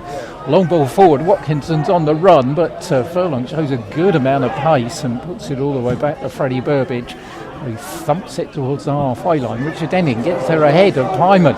Good ball through, looking for Joe Dearman, and Leon's having to come out and clear that one from the edge of his area. Another useful touch from Richard Denning. He's impressed as the number 11. Hasn't been given too many opportunities this season, but he's taken one here as Giorgio puts it across the box. Here is Denning again, inside the box, turns away from one player, plays Joe Dearman in. Joe just steps on the ball and the momentum is lax a little bit, but still in possession to the edge of the area, looking for Mitch Hahn, thought about the shot, chips it in for Alex Warman, and in the end it's thumped clear by Ferrell, and could be something on here from Leighton. Louis Barrett on it, but his ball forward is a weak one and straight to David Sota. Mitch Hahn on the halfway line for Ware. Alex Warman inside the centre circle. He's not neat as well, talking about Jack Grosvenor, but Alex Warman he's a neat footballer. He's not spectacular, but very rarely puts a bad ball in, and he's invariably occupying the right place at the right time as Giorgio finds Richard Enning, right hand side. Enning's being tugged back by Powell. He's got round him. Enning's in the box. Here's Liam Dawson. Good save by the goalkeeper. Could have been 3-1. And Leon's kept Leighton sound in the game there as they come forward. Long ball looking for Watkinson. Jack Grosvenor's there. Grosvenor does a good job and Furlong will clear. Well, opportunity there for 3-1. Yeah, definitely, wasn't it? I mean, great work from Richard Enning there on that right hand side. Ball's come to him. He's done that little turn, little shimmy, put the ball in for Liam, and the way Liam was shaping up to take that shot, and from the position he was in, 9 times out of 10 you'd have put your money on him to finish that off and score it. But good work again from Ware, and they are looking dangerous, aren't they? I mean, I think if you watch Jack Grosvenor, Pete, what he seems to be doing, he's really controlling that defence.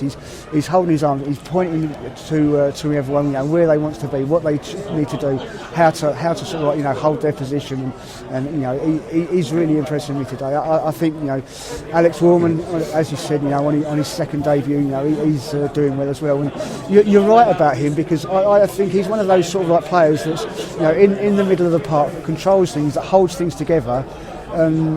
Quite often that sort of player goes unnoticed, don't they? Yeah, absolutely. Yeah, I think I liked him when he was here first time. It's going to be a substitution here. Mitch Hahn's not going to carry on, and Freddie Moncoeur's going to come on, so there'll be a blow for Ware as Mitch Hahn comes off with. It's the new lady therapist as well. That's not Victoria, is it? That's the lady therapist. We'll have to learn her name as Mitch Hahn goes off limping, and Freddie Moncoeur comes on. The only thing you can say about that is it's very much a like for like. Yeah, it is, isn't it? Yeah, and they're both similar sort of players, and Freddie seems to be a real crowd favourite here as well. Obviously, Mitch, you've got the crowd, showing their appreciation of him, and the crowd, wishing Freddie well for the game, and cheering him on. So as you say, pretty much a like for like substitution there for Ware. Which we wish Mitch well in his recovery from that. Steph Giorgio clears from the edge of his area straight to Seb Simpson. Simpson on the far side will bring in Brennan. Simpson gets it back again, and Darian Furlong will just clear to the halfway line where Liam Dawson's there with Powell, his constant friend, as Alfie Powell does well, wrestles the ball away from him and finds Watkinson. Giorgio's in the way. Freddie Monker's first touch plays the ball back to Jack Grosvenor, who gets it under control and brings in David Sota. As you can see Jack Grosvenor just pointing where he wanted David Sota to play that ball, and in the end it gets there to Richard Ennin. On the halfway line is Liam Dawson. Near side for Jack Dreyer. Looks for Richard Ennin, who's gone down the left hand side, and well, not too sure about offside flag there, but I think it went up and the referee gave it. But this is a Ware side. It's been that kind of season, but you just cannot believe this is the same team in blue and white striped shirts that played at Kempston last week. No, they look completely different, don't they? Different, and they look a lot more confident. They've got much better shape about them, much better control, and this is more like what we want to see. Good tackle by Grosvenor there as Barrett looked to be setting things forward, and there goes Liam Dawson, but there's a linesman's flag up for offside. But once again, Jack Grosvenor continuing his very impressive debut. He's got some more defending to be done here. Watkinson's got the other side of him though, fires on the shot, and Darian Furlong this time who got in the way. Jack Dreyer goes down under challenge from Barrett as massive great cry goes up from Jack. He stayed down, and the referee not impressed, and Leighton are getting on with it with Ben Farrell. Jack Dreyer's back up and limping. Farrell's ball on the far side, searching out Brennan, left-hand side of the box, tries to pull the ball across. Steph Giorgio's in the way, and Leighton will get themselves a throw in. Paul Halsey's not happy with the referee's assistant. Could have done something about Jack Dreyer's problem. Jack's does look to be all right. Looks just being able to run it off, hopefully. As Brennan picks the throw up midway inside the Ware half, left-hand side of the field. Ware leading 2-1. Ball finds Sage. Here's Brennan again. Brennan puts the ball across the area, headed out by Furlong and cleared by Freddie Monker. It will be pounced upon by Cooksey, who puts it down the line, too far for Williams. And Ware will have a free kick. This time it's Richard Ennin who's gone down again. So injury worries for Ware. They won't want to lose Richard Ennin because he's played very well. And he picked up a knock in the first half, and it still seems to be bothering him a little bit, but doesn't require any treatment, and he's getting up now.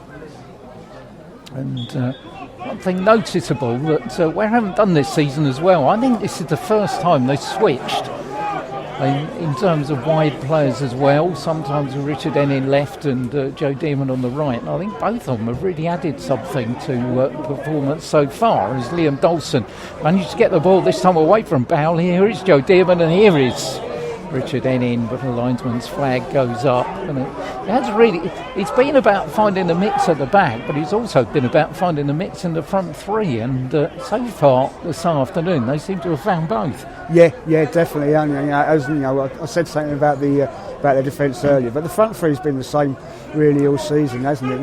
It's been chop change, through no fault of their own half the time.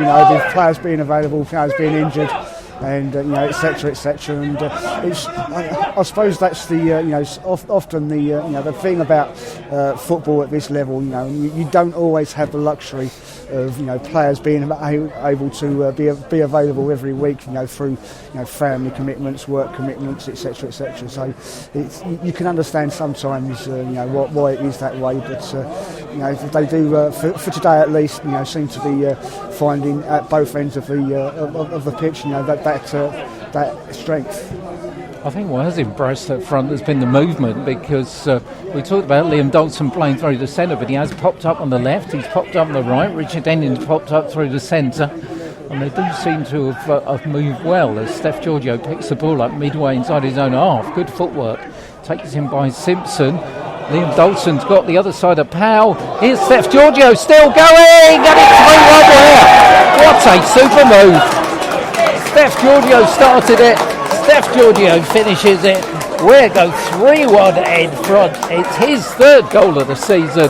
Liam Dawson with the assist, And Ware, well, what a good start to this second half for Paul Wolsey's team. Well, I mean, this is what they wanted, isn't it? You know, as I said, you know, at half time, you know, they want to start the second half as they left the first, and that's exactly what they've done. You know, great work there from Steph. As you say, you know, he starts that move, running through the centre, finding Liam Dawson. He carried on his run, got ahead of Liam a little bit. Liam spotted him, played that ball through, and you know, he's taken it and calmly slotted it back into the net.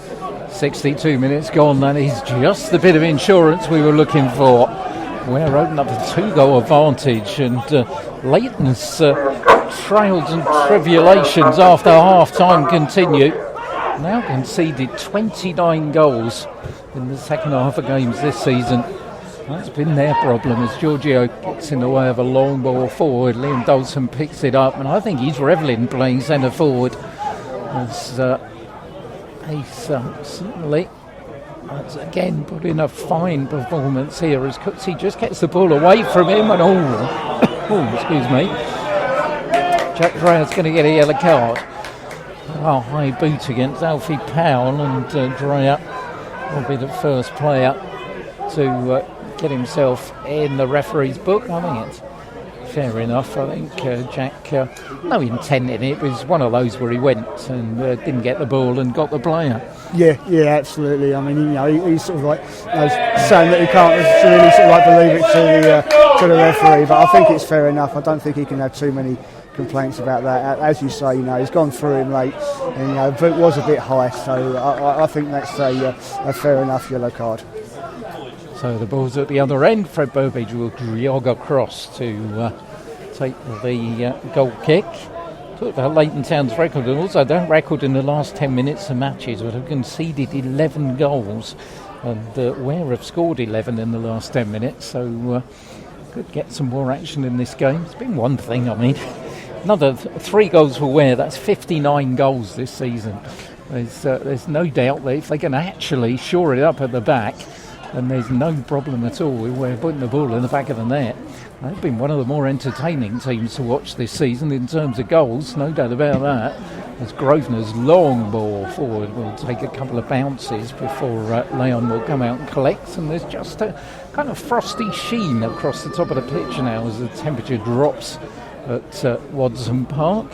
Hats and gloves in attendance, and thermal vests as well, as Giorgio just lets the ball run on that far side and go out for a throw-in. Going to be a substitution for Leighton. It's going to be the number 15 Albie Hall who is going to come on. He's been away for the club and has come back now.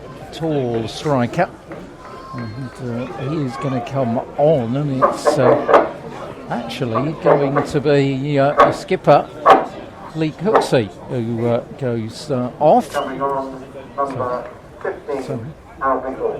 Albiol will come on and go straight up front along with Watkinson, which is going to give Jack Grosvenor and Darian Furlong a little bit more to think about. Almost back to 4-4-2 for Leighton Town as they try and get back in this game. Ball threaded forward, bouncing off of Jack Dreher almost through to Richard Enning. But Louis Barrett was there for Leighton Town from midway inside his own half. Chips it forward. Grosvenor goes up. It comes off the top of his head. And in the end, Williams will get the ball on this near side. Put in by Farrell to the far post. Giorgio heads it out, and they had to do so because he had Brennan behind him. And Leighton will have a throw in. So no doubt Gary Flynn wants to get something out of the game. Defender off and striker on as the ball push forward. Sage now as they've always gone to a 3 at the back. By the look of it, it's Pyman who's much more central now. Will pick the ball up. The number 2 plays it out on this side for Barrett. Barrett looks to go inside Richard Enning, has to turn backwards. As Farrell will bring in Pyman again. Pyman's chip ball forward to Albiol, but he's offside. No problem as far as Ware are concerned. We're trying to make out this formation. I think they've gone 3 at the back. They've got 2 holding midfield players in Simpson and Farrell, and then they've just pushed Williams a little bit further forward with Brennan on one side and Barrett on the other, and then Hall and Watkinson up front. So it is a change of formation that we're going to have to cope with.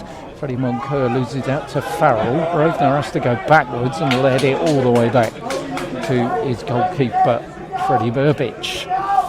Fred Burbidge just falls on the ball spectacularly on the edge of his 6-yard box. Gets a few smiles from the Ware supporters around us. All smiles so far at Watson Park. It was all frowns at Kempston Rovers Hill grounds this time last week, but such is the topsy-turvy nature of this season that if they hold on to this 3-1, Ware, despite everything that's happened, will be right back in the playoff picture as Grosvenor plays the ball out this near side for David Sota. Sota looks up, comes across the halfway line, plays it straight to Barrett. Poor ball, as Barrett will start coming in the opposite direction.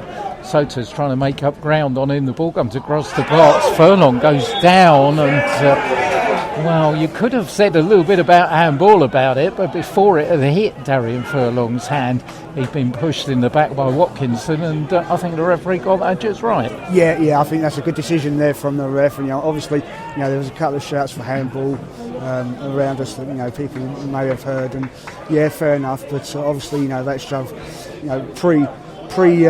emptied it, so good decision from the ref. Well, Joe O'Brien's almost at the halfway line there.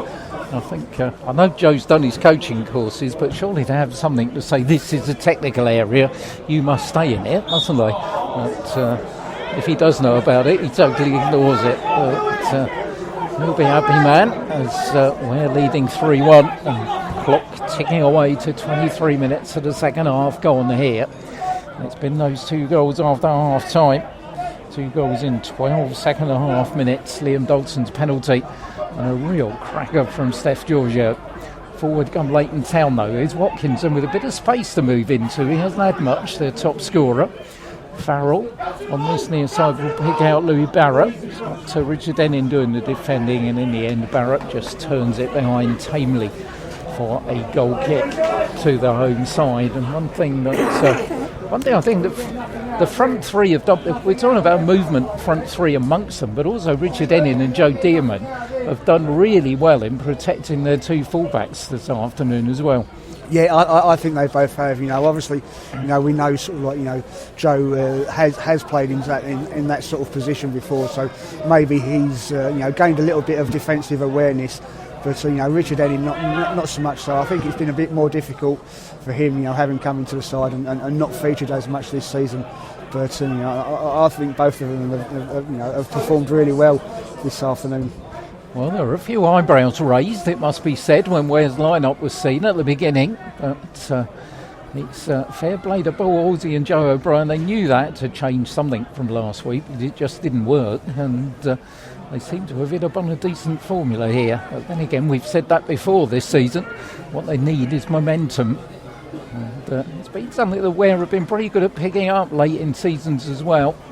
Last few years, last year particularly, when they got themselves into the final playoff place. The year before that as well. It was a good run late on. And, that's fingers crossed. We're at the start of another one here. On the halfway line, Darian Furlong's got the throw in, far side of the field. And at the moment anyway, Leighton don't seem to be able to do too much about this 2-goal advantage. Long throw forward onto Heather Powell's, pounced on by Freddie Moncur, who puts the ball on the edge of the area, and suddenly Stage and Powell are a little bit uncertain, but in the end it's Williams who gets it clear. Farrell puts it on the far side, but Darian Furlong will let that run out for a throw in. Thought about the long throw back to Fred Burbidge, but Hall was attuned to that one, so the throw-in goes down the line. Jack Dreyer's beaten in the air, but Alex Warman picks up the scraps towards Liam Dawson. Here's Liam Dawson, edge of the area. Richard Ennin's in the area. Oh, just couldn't quite dig out the shot. And in the end, it tamely goes behind for a goal kick. It's again another example of how players just drifting from a wide position has given them an advantage, and defence difficulty in picking them up. Williams beaten to the ball by Joe Dearman on that far side of the field. Deep inside Leighton Town territory with James Sage. Picks out Hall. Hall will bring in Brennan, who's beaten to it by Freddie Moncur, and Liam Dawson couldn't quite get their head of Powell. And that's probably the first mistake Jack Grosvenor's made this afternoon as he slices the ball out on that far side. Back with James Sage. On the halfway line is Williams. You get the feeling that if Leighton Town get another goal, then could be panic stations again here. 2-goal advantage is good, and here goes Williams on that far side. Harry Williams goes inside the area, but Giorgio manages to recover and get in his way. Brennan tries to put the ball across, bounces off of Joe Dearman, shout for handball, and I think the referee's going to give a handball. It's one of those with player. I mean, Joe was right in front there. How on earth he could have his arm out of the way, I've got no idea, but referee nonetheless has given a free kick. Hall has added to the aerial presence in that area now. Watkinson, Hyman's up from the back as well. Kick to be taken, a high one. Fred Burbage is going backwards, and in the end, he just has to tip it onto the roof of the net. You did feel just for a horrible moment that might have nestled in the top corner. Yeah, it wasn't far away, was it at all? And good work from Fred just to guide it over the crossbar. And down in this bottom right-hand corner here, Leighton Town corner. Corner to be taken by the Leighton Town FC flag attached to the fence as it goes across, and it's punched out by Fred, but not too far. Only as far as Farrell. Williams will get it back across the box, goes past everybody, and Joe Dearman will just let it go out of play for a throw-in on that far side. Not sure anybody knew where that was going. Leighton about to make another change. And it's going to be Ali Bangura who's going to come on. Not quite sure it's going to be Finlay Brennan who's going to come off. Bangura, who's been here, there and everywhere as a player. Was it FC Romania was his last side. And before that he'd been at Enfield Borough, Burke, Hampstead. He'd been at Kings Langley as well. So he's well travelled. Is the number 14, so he will come on, and it's very much a like for like really with Finlay Brennan. I think Finlay Brennan is perhaps better known as a wing back rather than a left winger, so Bangura, who is known as a striker, wide striker, will come on wearing 14.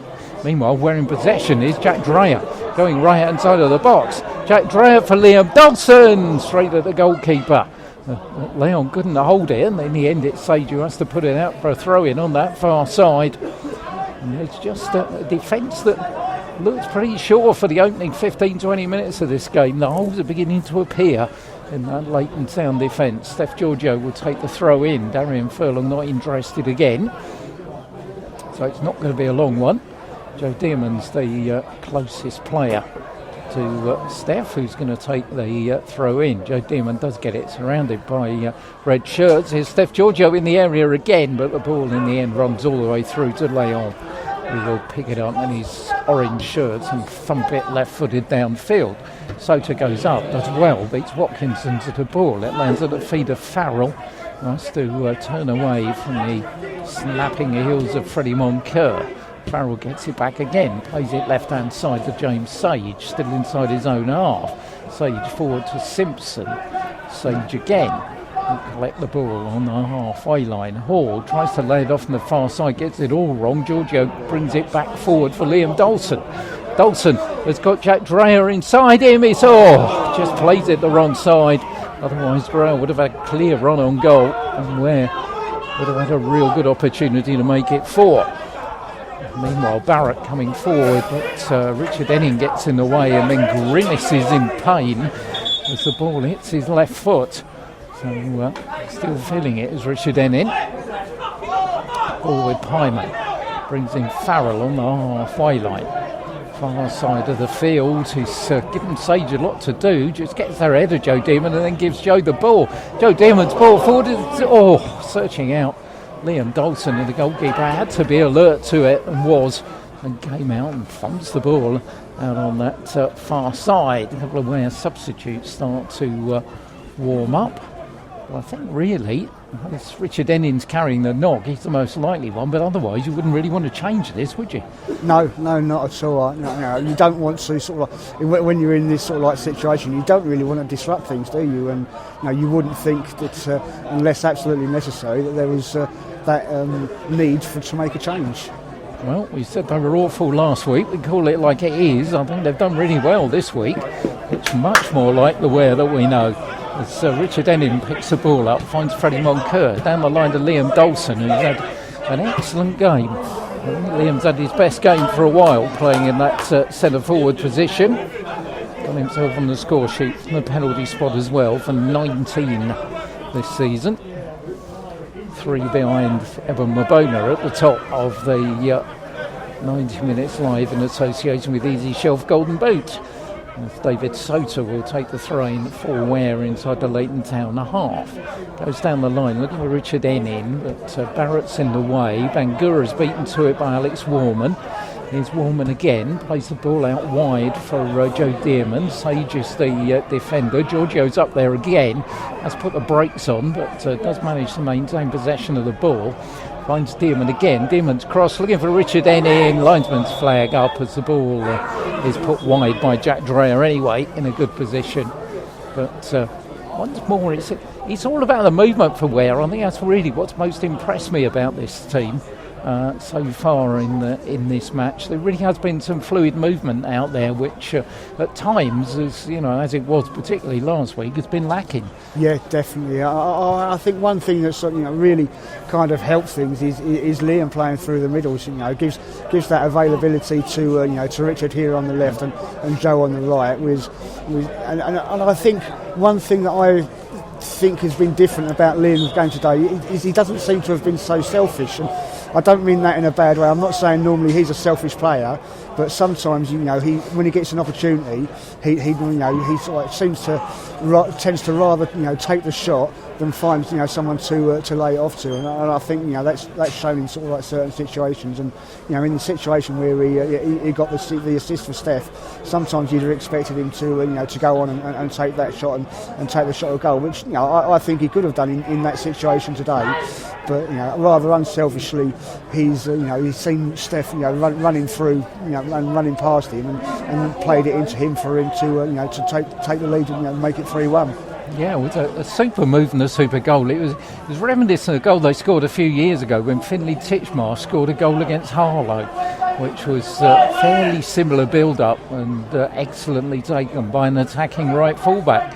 And Steph Giorgio has certainly filled that mantle as Barrett picks it up on this near side, puts it across the box. Header comes in from Bangura, and Jack Grosvenor's just looking at the linesman on this near side, saying, well, was that not offside? But Bangura came in, and that was an opportunity. That wasn't it? I mean, that's really the first sort of chance they've had in this second half. They've really not created much at all in the second half, and moved on from as we said, having most of the possession in that first half. This second half they've really struggled. 10 minutes to go at Watson Park, where lead 3-1 against Leighton Town, and they're going to get themselves right back in the playoff picture if they get 3 points here. They're going to leapfrog over Leighton Town, who started this morning in 7th position.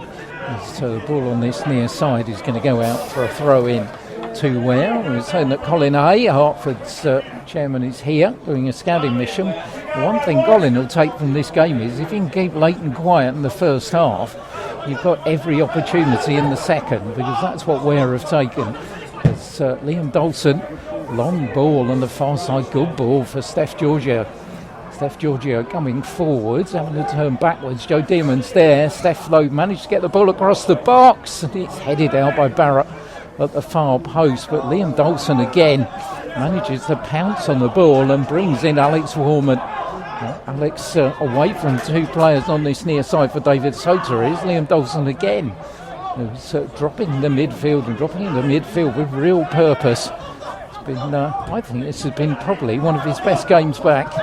But obviously Leighton will know all about him because he's got a hat-trick in the corresponding fixture earlier on in the season. But his all-round game today has been excellent as Freddie Moncur picks it up and finds Alex Warmott, who can be very pleased with his second Ware debut as well.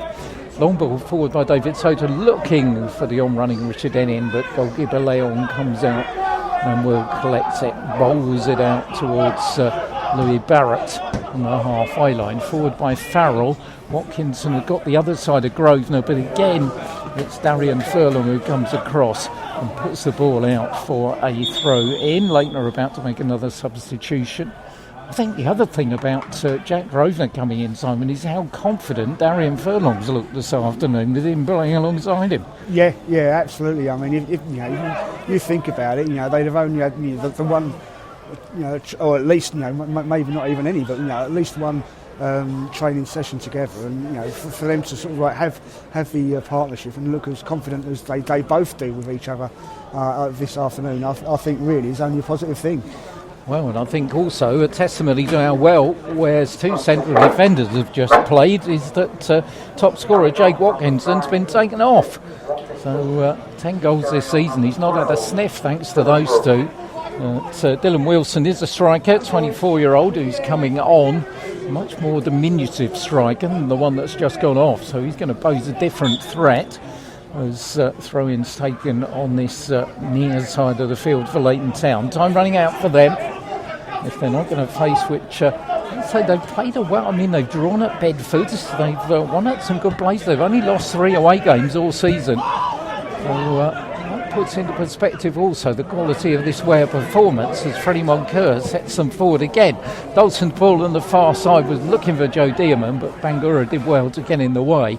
And Bangura going round a couple and Alex Warman went in and Bangura went over the top of the tackle. I don't know if the referee's going to come back and have a word with Alex about that, but in the end all that good work's gone because they've given the ball away.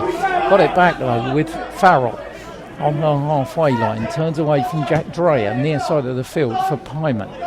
Pyman back for Farrell. Square balls are not good enough for Leighton. They trail here by 3 goals to 1. Sage plays the ball outside him on that far side of the field. But once again it's a patient build-up, and in the end the patient build-up comes to nothing as Giorgio thumps it forwards, and Joe Dearman's there with Powell. Dearman will win the ball.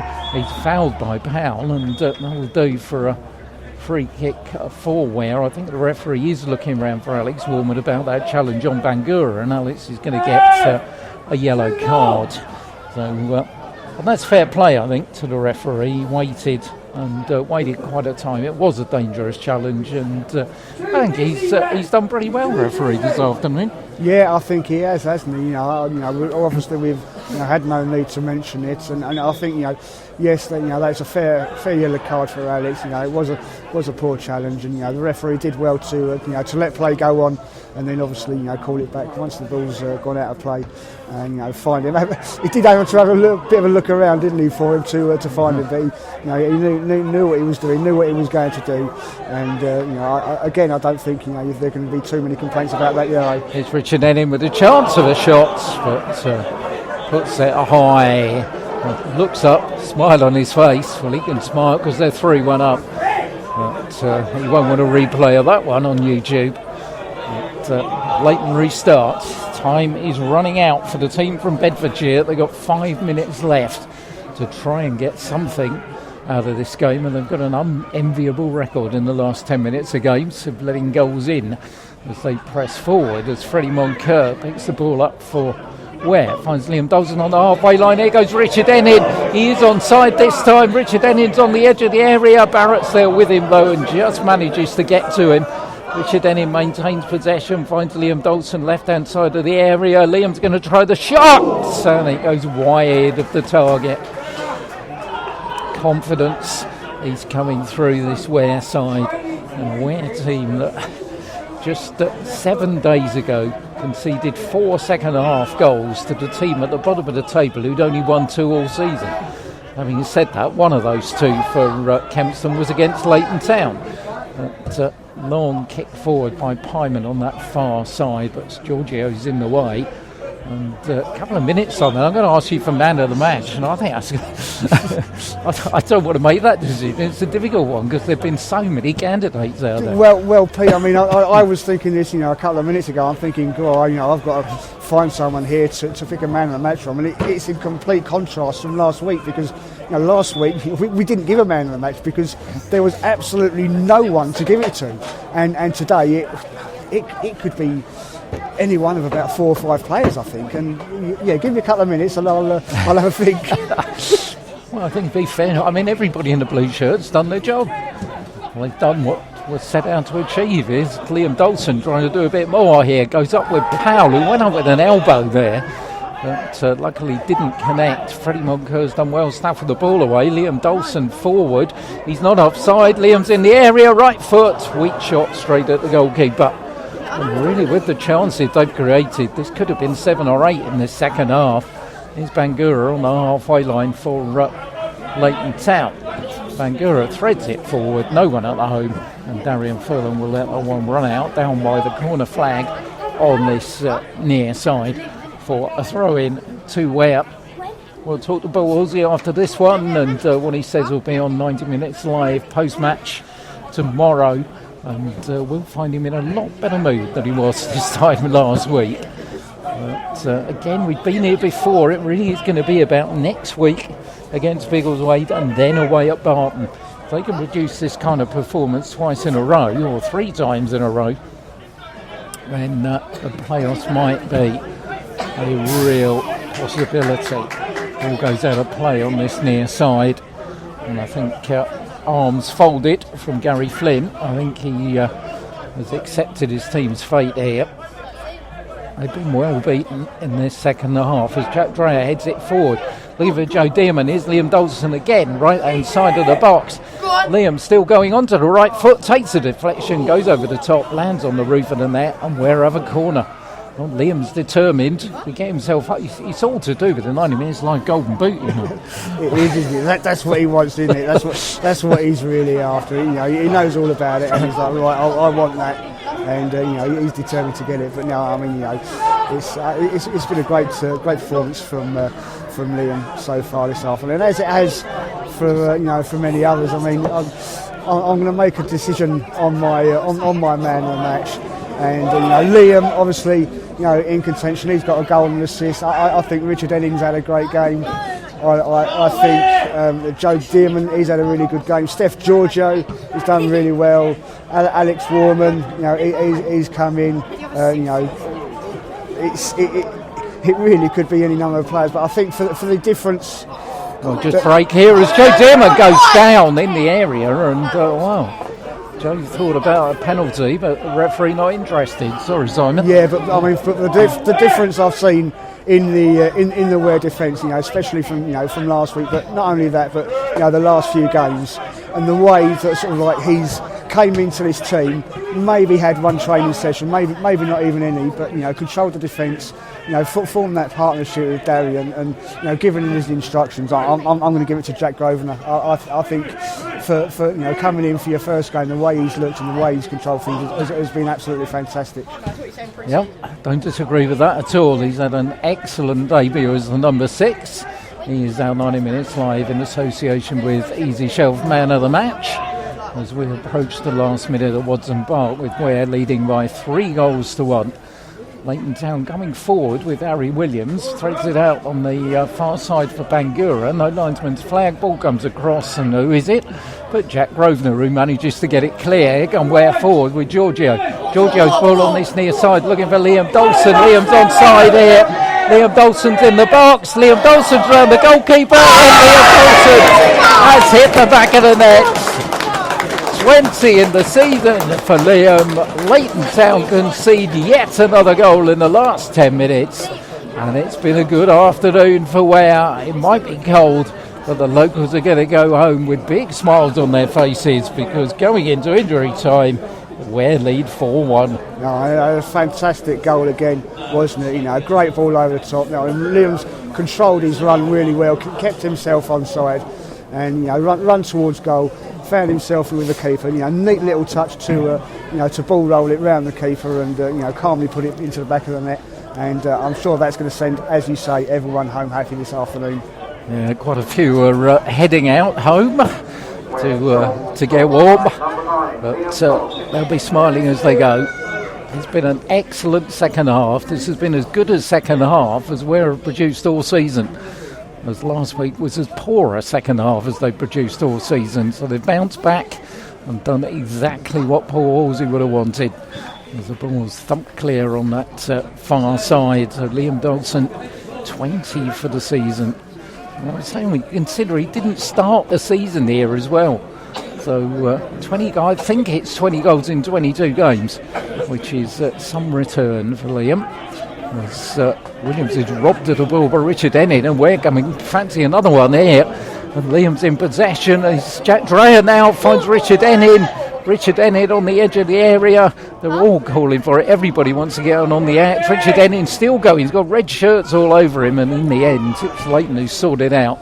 Williams, long ball, looking for Bangura, but Steph Giorgio, as he has been for most of the afternoon, in the right place at the right time, and just skies it over the top on that far side of the field. So Ware will move on to 32 points from their 21 games, which will take them into 6th place in the table, because Kings Langley not got a game, and they have 31 points, and in fact be level with Cirencester, who are 5th, but have got an inferior goal difference. The goal difference was at -4.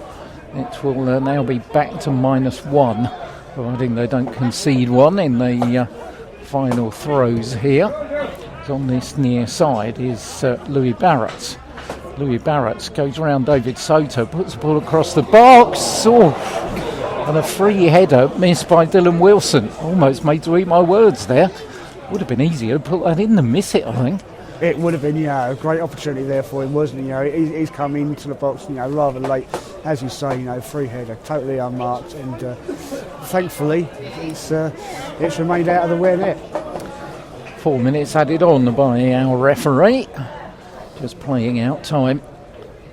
Leighton Town have been well beaten. We'll be seeing them this time next week, so we'll see what they do in the second half against Hertford Town. That's our next engagement on 90 Minutes Live. We'll be at the Smile IT watching the Hertford take on Leighton, who again they'll be there or thereabouts in the playoff picture, but they've suffered a bit of a blow here this afternoon. Ware have completed the double as well over Leighton Town, having won 4-0 at Leighton earlier on in the season, 4-1 here.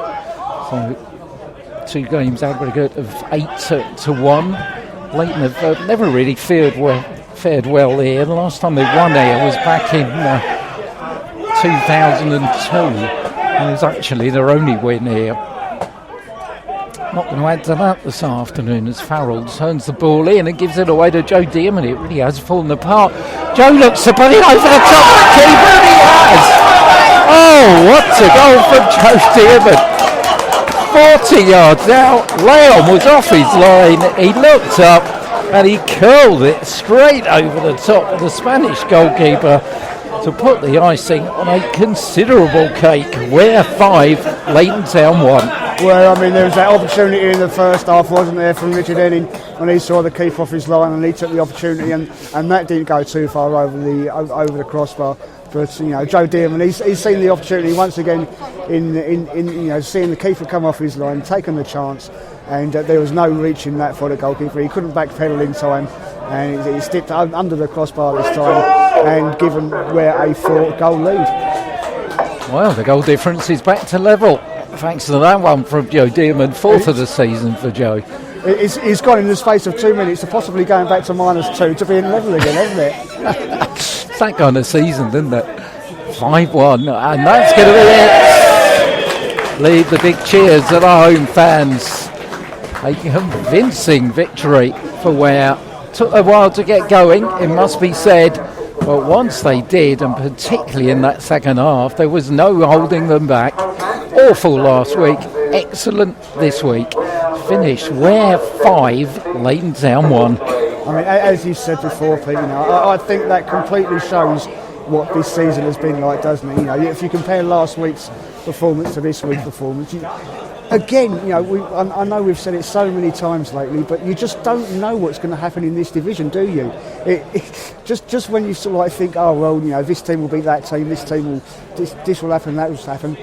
It completely changes what you think about it, and it's another chapter in this crazy season in the Southern League Division 1 Central. Well, the one thing we can say is it makes great radio, and it's going to be good listening for the rest of the season. There's no doubt about that, as we're going to the huddle with a smiling Paul Halsey. It's good to see, although Paul's still having the word with the referee. He's never content, is he? He's pointing away. I think he thinks they should have had a penalty for that challenge on Joe Dearman late on, as Colin A makes his way out. I wonder what he'll be thinking with Hartford facing Leighton Town next week. They're going to have to rebuild, and as far as we're concerned, more of the same at home to Biggleswade next week would be handy. Tail of the game, well, Paul Halsey rung the changes after last week's 4-2 defeat at Kempston Rovers. In-game Jack Grosvenor, new signing, formerly of Enfield and Walthamstow. Back came Alex Warman, and both of them had fine games as Ware took charge really after Leighton Town had made the better start. They'd had the majority of possession, but hadn't really done a lot to worry Fred Burbage before Jack Dreyer popped up in the area to finish off a move where Richard Enning's cross came back across the box. Steph Giorgio with the initial cross to the left-hand side. Richard Enning chipped it back across, and there was Jack Dreyer from close range to make it 1-0. 2 minutes later, though, Leighton were level. Ware failed to clear inside their own 18-yard box, as they had 4 times last week, allowing Alfie Powell to head the visitors level. Then that's the way it stayed at a half-time, but 5 minutes into the second half, the game changed.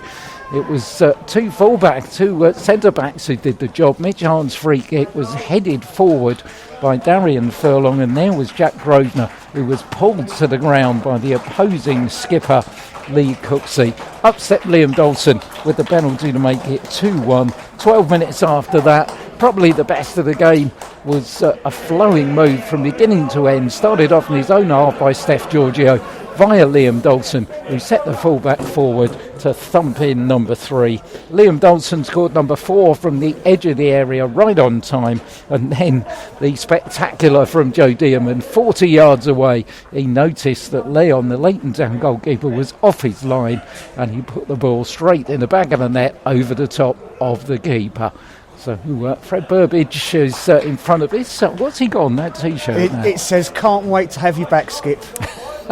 Very, very nice touch from Fred. Obviously, Fred's taken the armband in the last couple of games, so lovely touch there from Fred. And we've got Sean Coxon there taking a couple of photos of him in that top. Yeah, and watch out, that'll be on Instagram, X, Facebook, and everywhere else, which will be really nice to see. So, what's Amdale's Ware? Well, a couple of scores. We were waiting for a couple of games to finish, but I will give you the latest as far as we know things. It's remained the same score between AFC Dunstable and Hadley. So AFC Dunstable is still leading 2-1.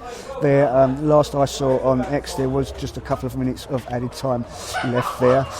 Been a few goals in the game between Barton Rovers and Aylesbury United in the second half. It was 2-1 to Barton Rovers. That's doubled now, so it's now 4-2 to Barton Rovers, and that one's near enough ended as well. And again, in the game between Waltham Abbey and Biggleswade, literally just a couple of minutes of added time left there. That one is 1-1. So that's Waltham Abbey have lost the opportunity to make up ground on the teams above them. If that remains as it was, they go on to 35 points, having played 22, and Ware will go on to 32 points, having played 21. So suddenly, from 9th place, they find themselves with a game in hand, just 2 points behind Waltham Abbey, who are 4th. So that's a crazy division, isn't it? Northley, Bedford, Biggleswade Town, Waltham Abbey and Cirencester all stay where they were in the top 5. But the big news for us is we're up to 6. And they are only separated by themselves from Cirencester by goal difference. So, at the beginning, I must admit, we both looked at each other. We saw that team line up. We thought, what's going on here? A lot of changes, 4 changes from the team against Kempston. Jack Grosvenor, didn't know a lot about him, but It's all worked out perfectly. Well, yeah, I mean, as we've said, sort of like, we didn't know, we didn't expect any new players to come in. We didn't know about Jack, but it's obviously Paul's shown he knows what's going on. He's brought him in. He's come into the side. He's put in an absolutely fantastic performance today. And as you said before, Pete, absolute chalk and cheese from last week. And that's more like the the Ware we know from the last couple of seasons. And they need to now take that going into next week and get them a bit of momentum going. If they want to find themselves in those playoff places, as you said before, they did last season. They won on a great run to get themselves in the playoffs last season. So hopefully they can do the same this season. Well, let's hope it starts here. We'll be off to have a word with Bill Orsey. You'll be able to hear that on 90 Minutes Live post-match tomorrow. This time next week, we'll be watching Leighton Town again at the Smile IT as they face Hertford Town. We'll be live from 2:55. Thanks for joining us. Get well soon, Paul. And I think he's chicken tonight in the hospital, so I hope you enjoy that. And, we need to go and get warm, don't we? There's no doubt there's a real sheen across the pitch now as the temperature drops by the degrees. So thanks for listening. If you're listening from Bedfordshire, well, good luck to Leighton Town for the rest of the season, apart from this time next week, of course. You'll understand that. And thanks to them, by the way, for a very short notice, giving us a plug on their Facebook page, which was very nice. So thanks to Leighton Town for that. It's going to be a good time in the Old Town tonight. Ware are back in the playoff picture. They're 6th in the division after an excellent win here, and they've beaten Leighton Town by 5-1. Have yourselves a good evening. 90 Minutes Live is protected by a Creative Commons licence. Any unauthorised reproduction of our live commentaries for commercial gain is strictly prohibited.